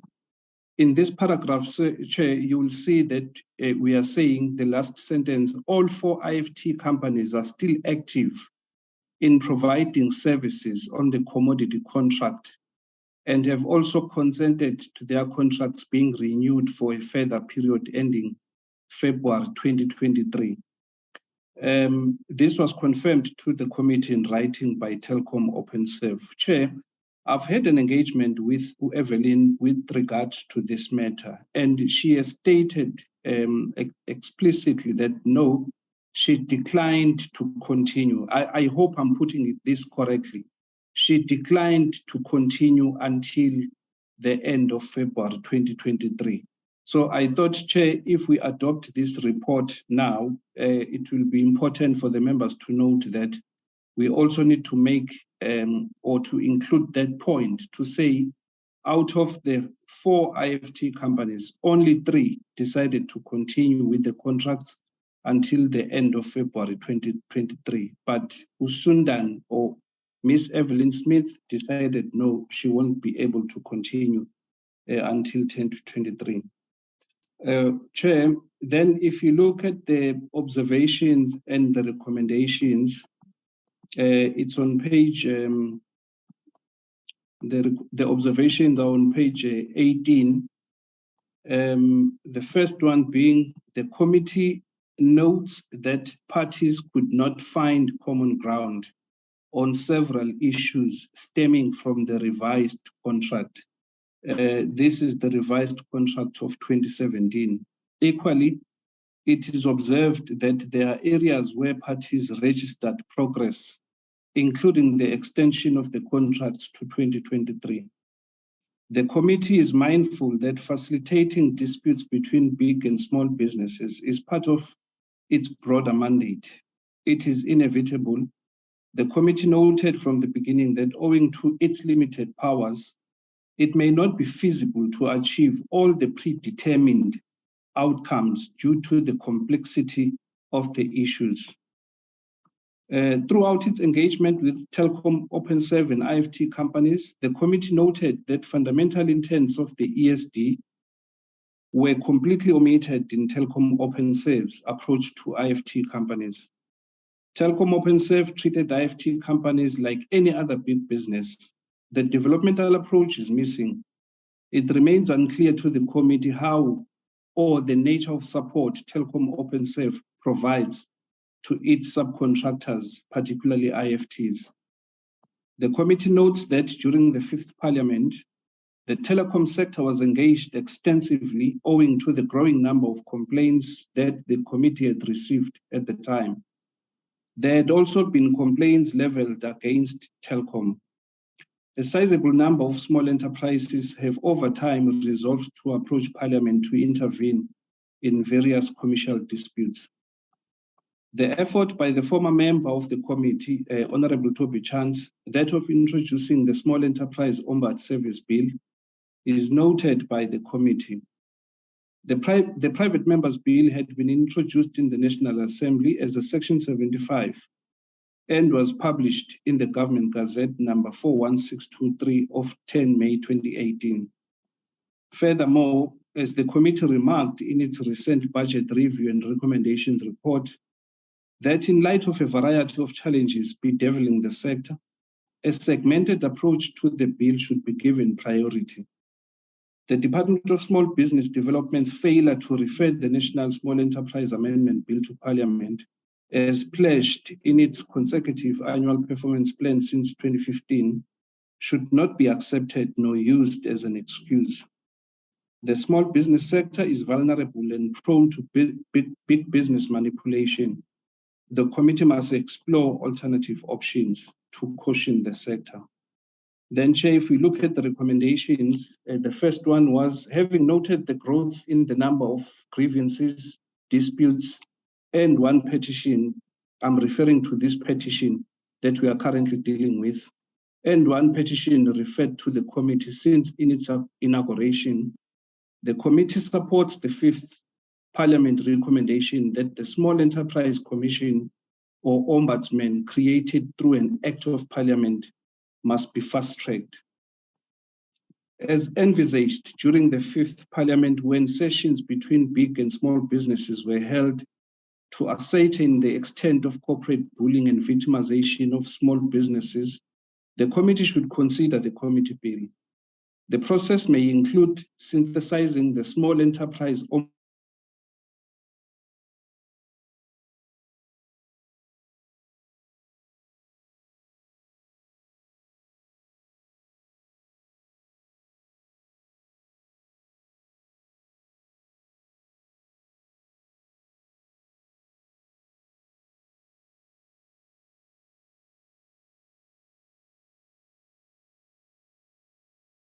was introduced by the department, or it was published for public comments in December 2020.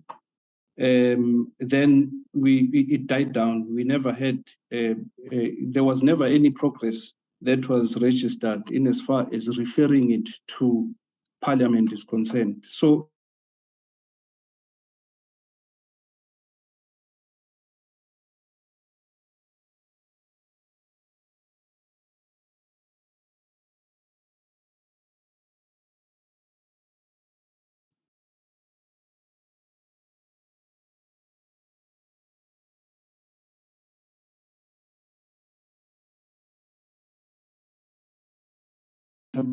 we may discuss this at a later stage with regards to developing a committee bill.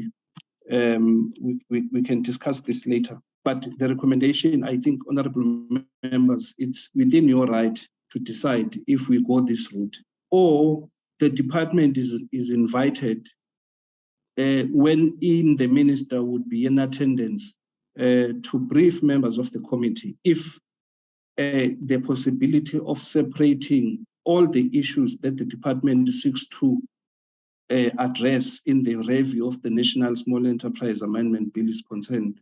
If we can't separate or go through a segmented approach in terms of dealing with this legislation, we are already making an observation, honorable members, to say during 2003 and 2004, there was a review of the National Small Business Amendment Act by then Department of Trade and Industry. So there is a precedent already. You know, a department can review the act now, refer it to the legislature, and refer other sections to the legislature the following year if they can't do it simultaneously during the current financial year. Then the other recommendation, honorable members, it's 5.3. At the commencement of its term in 2019, the committee had noted and recommended that a particular focus must be given to ESD and other BEE codes of good practice, which are currently being used to comply or a tick box exercise, adding little value to the small enterprise ecosystem. If you ask me what value is Telkom ESD adding to IFTs, I won't be able to answer, despite all the meetings we have had with Telkom. The Department of Small Business Development must reinforce internal capacity to intensify private or grow private sector partnerships, harness ESD's good intents, and monitor its implementation. Honorable members, we learned on 5.4, we are making a recommendation that we learned that some of the costs incurred by IFT companies, such as the hiring of the vehicles, could have been avoided if the department was working closely with Telkom in terms of subsidizing the IFTs. But clearly that did not happen. Then the last recommendations, having noted its limitations, e.g. powers to enforce contracts. Honorable members, you will recall when we started, we did note our limitations in terms of dealing with this particular matter. Number two, the petitions that are referred to Parliament are then dealt with in terms of the provisions that are provided for in the Constitution. They are also dealt with in terms of the provisions that are provided for in the National Assembly rules. So a committee cannot act beyond the scope of those provisions. The committee, what we're seeing here, we note from the first recommendation that there is a stalemate. Then what we are saying, the committee will nonetheless continue to monitor developments between IFT companies and Telkom OpenServe. As we said, honorable members, it's our responsibility to keep track of the developments that are happening in the SMME space. Even if you adopt this petition today, it does not necessarily mean that it's the end of the story. But what is required of us, after having received this petition from the Speaker of the Parliament, we have a responsibility or a duty to develop this report, for this committee to consider the report, make your own observation and recommendations. Then we adopt, we refer the report back now to the Speaker of the Parliament. Then, Chair, I thought I should just raise those few issues in as far as this report is concerned. Maybe also, Chair, to also indicate that there is a report that we received from Mr. Kolo this morning. I decided not to respond to that report because it was more of an accusation of what one is doing, as if we are siding with Telkom, whereas the committee is trying its utmost best to deal with this particular issue, given the limited authority that we have as a parliament to intervene in the issues between the two parties. So let me end there, Chairperson. I can take questions or clarify a few issues that are not clearly spelled out in the report. Thank you, Chair. Thank you very much, Mr. Gumede. Members, before I allow you an opportunity, I have seen the hand of IFT, so I'm going to give them an opportunity to make a submission. I think for us, we want to conclude on the matter, and so let's. I don't know who is from the IFTs, but I want to recognize that hand. May you put your camera on and the voice, and you are allowed to speak. IFT companies.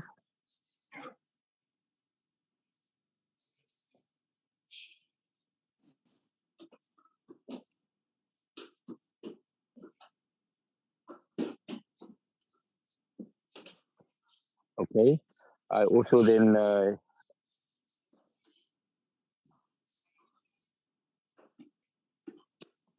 Honorable Hendricks, you will be after that.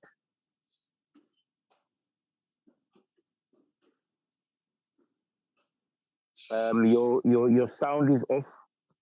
Ms. Smith, is that Ms. Smith? Please put your mic on. It's on. Now you can speak. Yeah. I would like to rectify something with regards to put on page 4. With Telkom states that there's 4 active companies, but it's not 4 active companies. There are 3 active companies. I'm not active because when you have a dispute with Telkom, Telkom stop you from working, and I didn't have the financial muscle to continue all the resources. And I haven't received any contract from Telkom or give any consent to continue with the contract. That is not true. Yeah, I didn't decline it or refuse. I just want to rectify. I think Mr. Gumede did make the point that of the 4 IFTs, yourself, Evelyn Smith, is one that has not agreed to it. So we will record it as such. I think for us, it's and also if you look at our recommendations, you must appreciate the limitations that we have.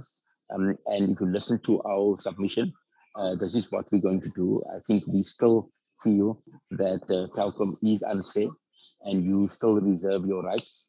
We were really hoping that they could find a win-win situation on this matter. We apologize. It's unfortunate that that's not the case. So now I'm going to acknowledge your input. We have corrected it as such in our report. And now I'm going to allow members of the committee to come in here and to basically respond to the recommendation and the report that we need to submit to the speaker. Honorable Hendrik, I recognize you now. Thank you very much, Honorable Chair. Honorable Chair, I'm not sure if this is the right time, but I did lose the proceedings for a while, and I'm trying to catch up because I wanted to raise some issues around amending legislation. So I want guidance from you, Chair. Is this the right time? Did I lose that opportunity, or will that come later? Okay, so Honorable Hendricks, just to help you, I think what we're doing now is we're engaging with the report that must be submitted to the speaker on the Telkom petition. And there is a lot of recommendations, one of them being that this committee must deal with the ombudsman. I think we as members have this committee. This presentation has been tabled to all of us in last week's portfolio committee. So it is linked to our commitment to having the legislation in. So I mean, I want you to record your opinion on it as the different parties. So we want to basically engage with the presentation. So for now, I will allow all of the parties, all the members to just comment. Let's focus on the recommendations. Let's focus on the report. Ideally, I'd want to get a seconder and adoption of this report as a true reflection of what we as this portfolio committee feels that we must share to the Speaker of Parliament. So Honorable Hendricks, I'm going to give you another bite. Maybe just put your issues on the table, including the intention of the committee to have a public a bill from this portfolio committee. So I recognize Honorable Hendricks, then I recognize Honorable Matulelwa, and then I recognize Honorable Kruger in that order. Thank you very much, Honorable Chair, for your generosity and allowing us to speak on a very important matter, and that is that this committee has identified that there needs to be amendments to one or more pieces of legislation or even a new bill in order to, for example, address the issues that has come before us today, including the issues of the umbud. We must use the word umbud. Ombudsman, man is not gender sensitive, so I prefer the use of the word umbud. That was raised by Judge Desa. I think you were present, and he said that he's not an ombudsman, he's an umbud.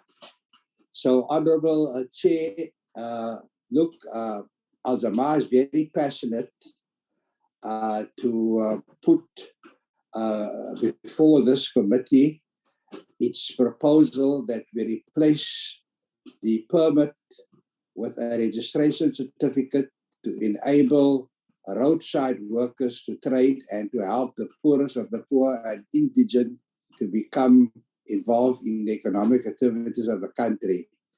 So whether that is going to be a standalone matter or whether, you know, we want to do things piecemeal may not be a good idea.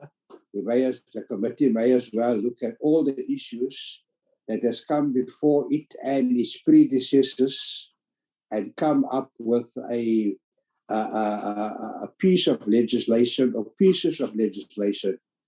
So we welcome the report because it helps us move in that direction. But I want to put on the record that we are engaged with our legal drafting team that we set up to do private members' bills. We have done 3 bills successfully, and we are now looking at what we can do to amend legislation that should actually be the work of this portfolio committee. But if this portfolio committee are going to drag their feet like they've been dragging their feet for 10 years, we will have to, consider doing a private members' bill. I just wanted to put that on the record. And we're at an advanced stage to bring about amendments to whatever act so that the permit is replaced by a registration certificate and open the floodgates for the poorest of the poor to start getting involved in our economy. Thank you very much for the time, Honourable Chair.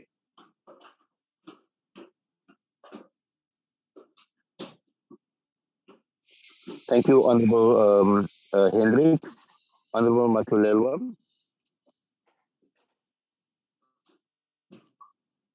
Thank you, Chair. I might be seen to be just taking a cave, but I'm not taking a cave. I'm just feeling very bad about this matter, because the sad part of it's a 4th time now we are touching on it without the presence of the minister. Yeah, the process now has taken a very long time, but we are patient with it. But this is a serious matter that should have been dealt with long time ago.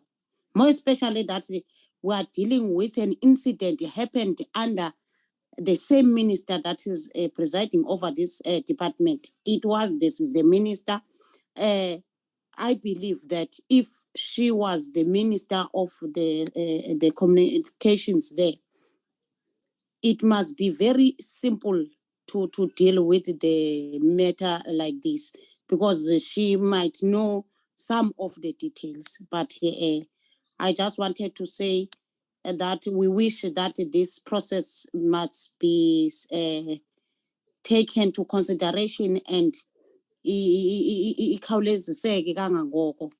Thank you very much, Chair.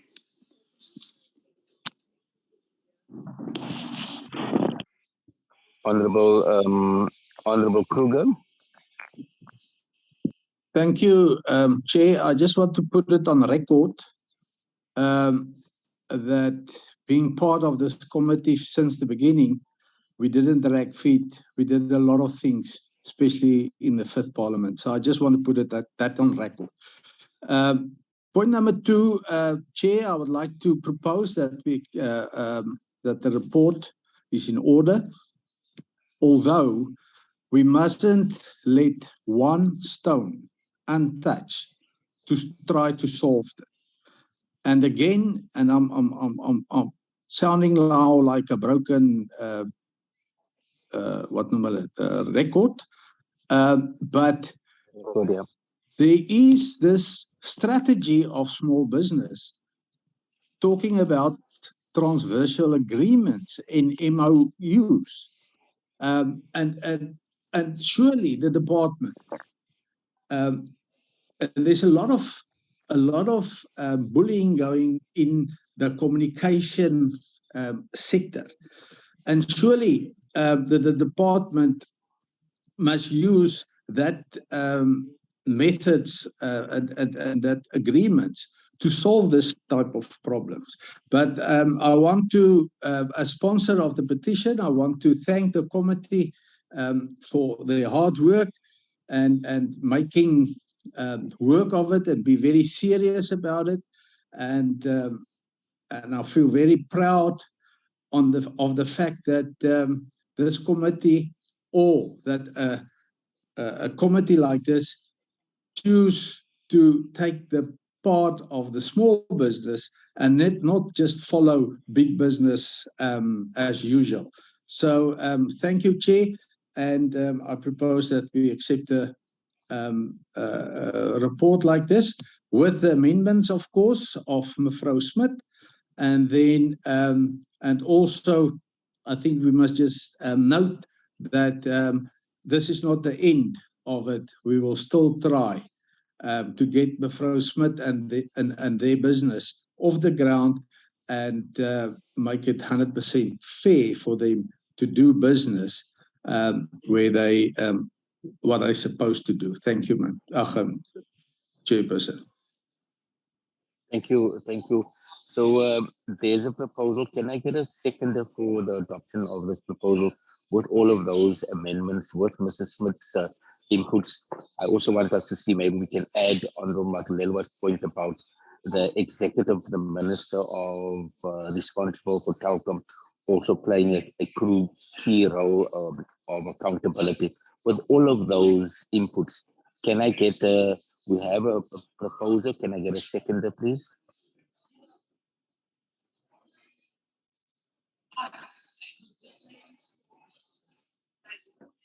Honorable Bridget, Honorable Lorraine, can I ask you to second, please? A second, Chair. Thank you very much. So members, we have, as this portfolio committee, passed this petition report. We want to thank our officials that's drafting this. We want to also say to all the IFTs and Ms. Smith that this David and Goliath fight is not yet over. We will table it and we will debate it and we will continue.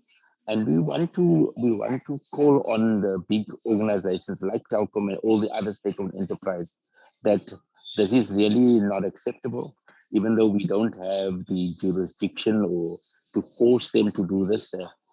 We as a committee are unanimous that we are not happy with the polling tactics, and all the parties across this portfolio endorse the recommendations that we need to have the ombudsman and that we will implement this this bill.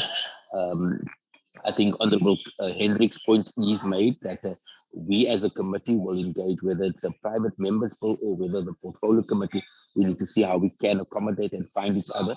And we also agree with Honorable Matulelwa's point that we should have had the Minister of Communications and Telecommunications also to account. Why is Telkom not willing and able to find a win-win situation on this, and clearly demonstrating the lack of responsiveness, the lack of caring, and willingness to help with small business. This portfolio will remain the champion for small business, the underdogs, the business, the micro enterprises, the informal sector, and we will continue to fight and raise the flag because entrepreneurship needs to start from the bottom, and we must support. We are in an economy that is highly concentrated, and so we need to deconcentrate our economy and ensure ownership, economic ownership. We need to do whatever it takes, influence, cajole, force, and also ensure compliance going forward. So thank you, honorable members. I think if we can go back to the agenda and check what is still outstanding, Mr. Kunene.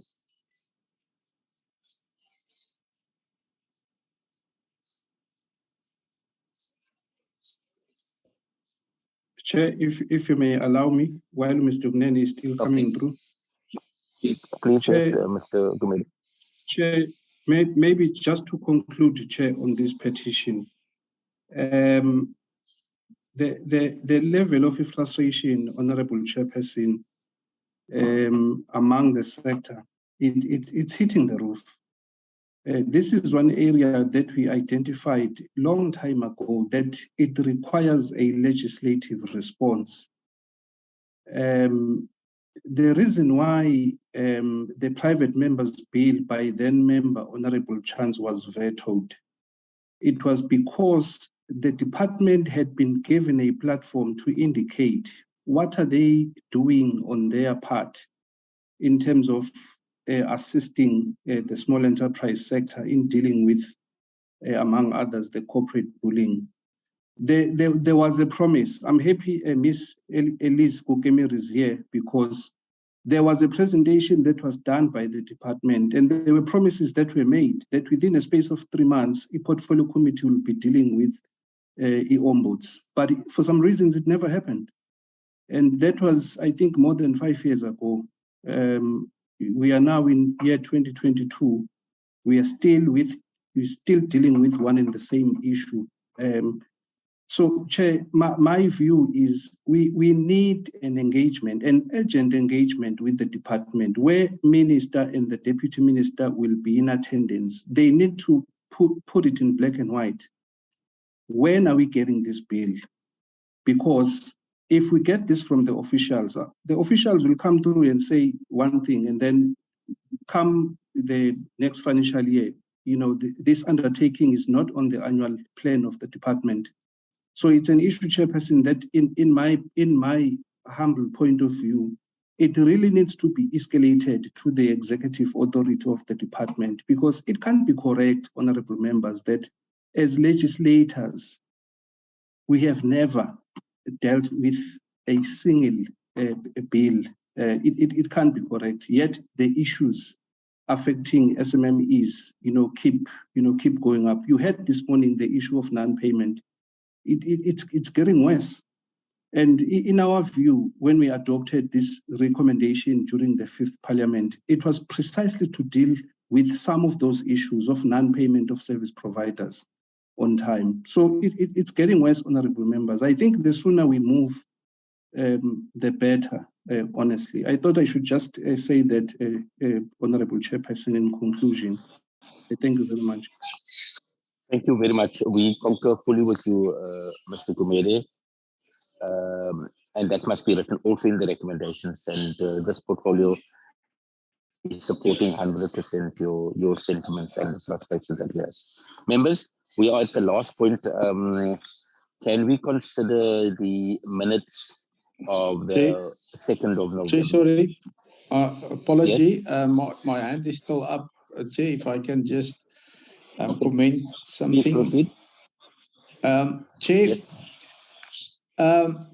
This is, of course, this is not the last debate on the petition.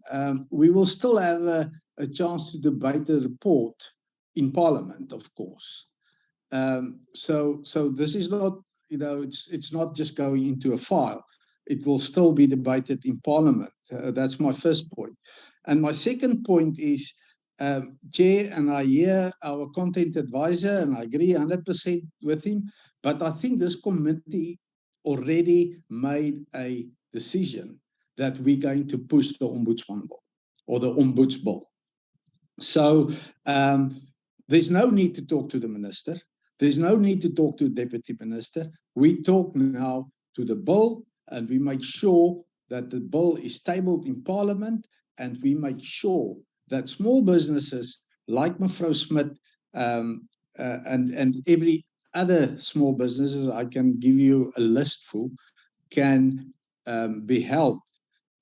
Because if we have to wait for the department, we're going to wait very long. So I just want to make that point so that we noted that I think on 2 occasions we already was part of the recommendations, and I think we must go flat out now and get the Ombuds Bill tabled so that we can save our small businesses. Thank you, Chair.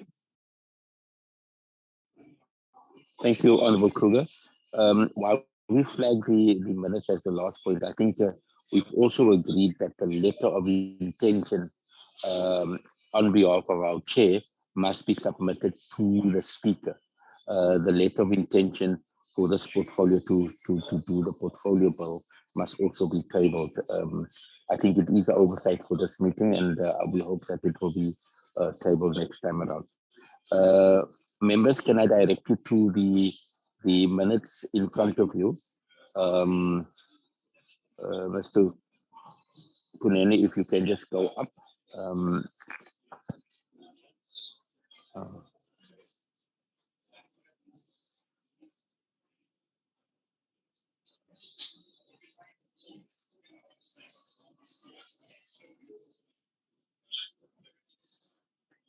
Opening and welcome. Please proceed. Continue.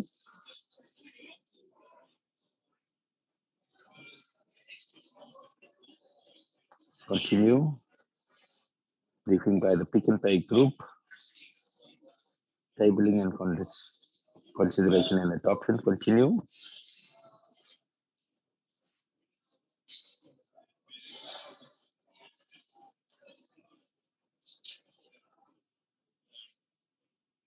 Continue. Consideration of committee minutes. Deliberations.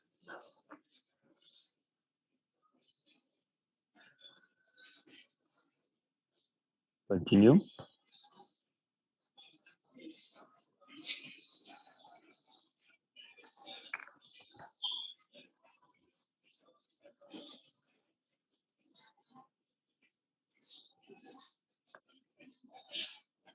Resolutions. Continue.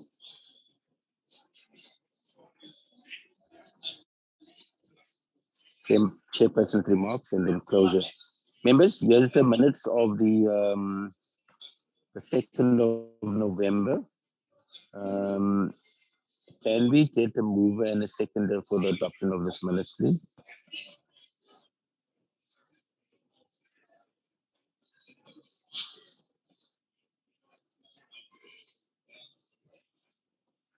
Chair. Members, can I, yes, Honorable Lubengwe? I move for the minutes. Thank I you. said I Thank you so move for much, the Honorable. adoption of the minutes. Thank you, Honorable Lubengwe, for the moving of the minutes. Can I get a seconder?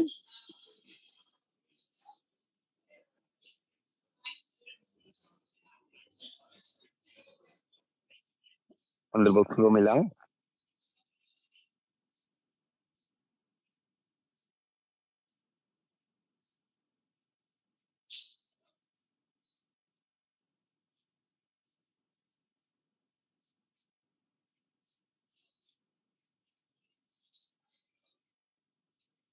Members, can I get a seconder?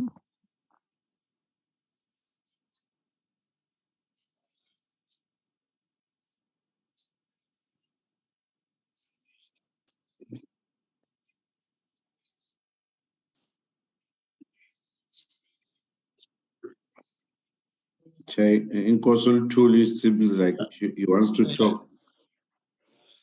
Honorable Nkosi. May I second the minutes? Thank you so much.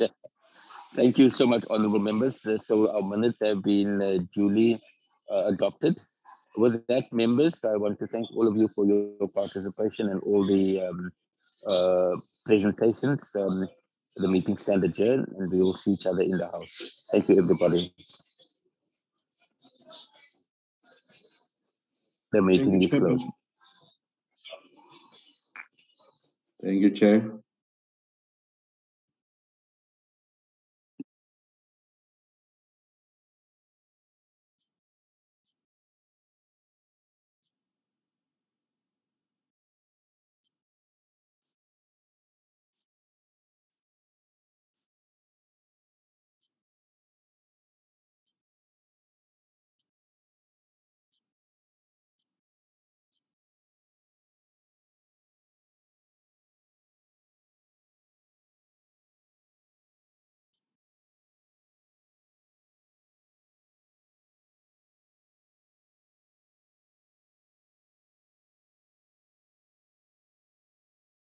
Recording stopped.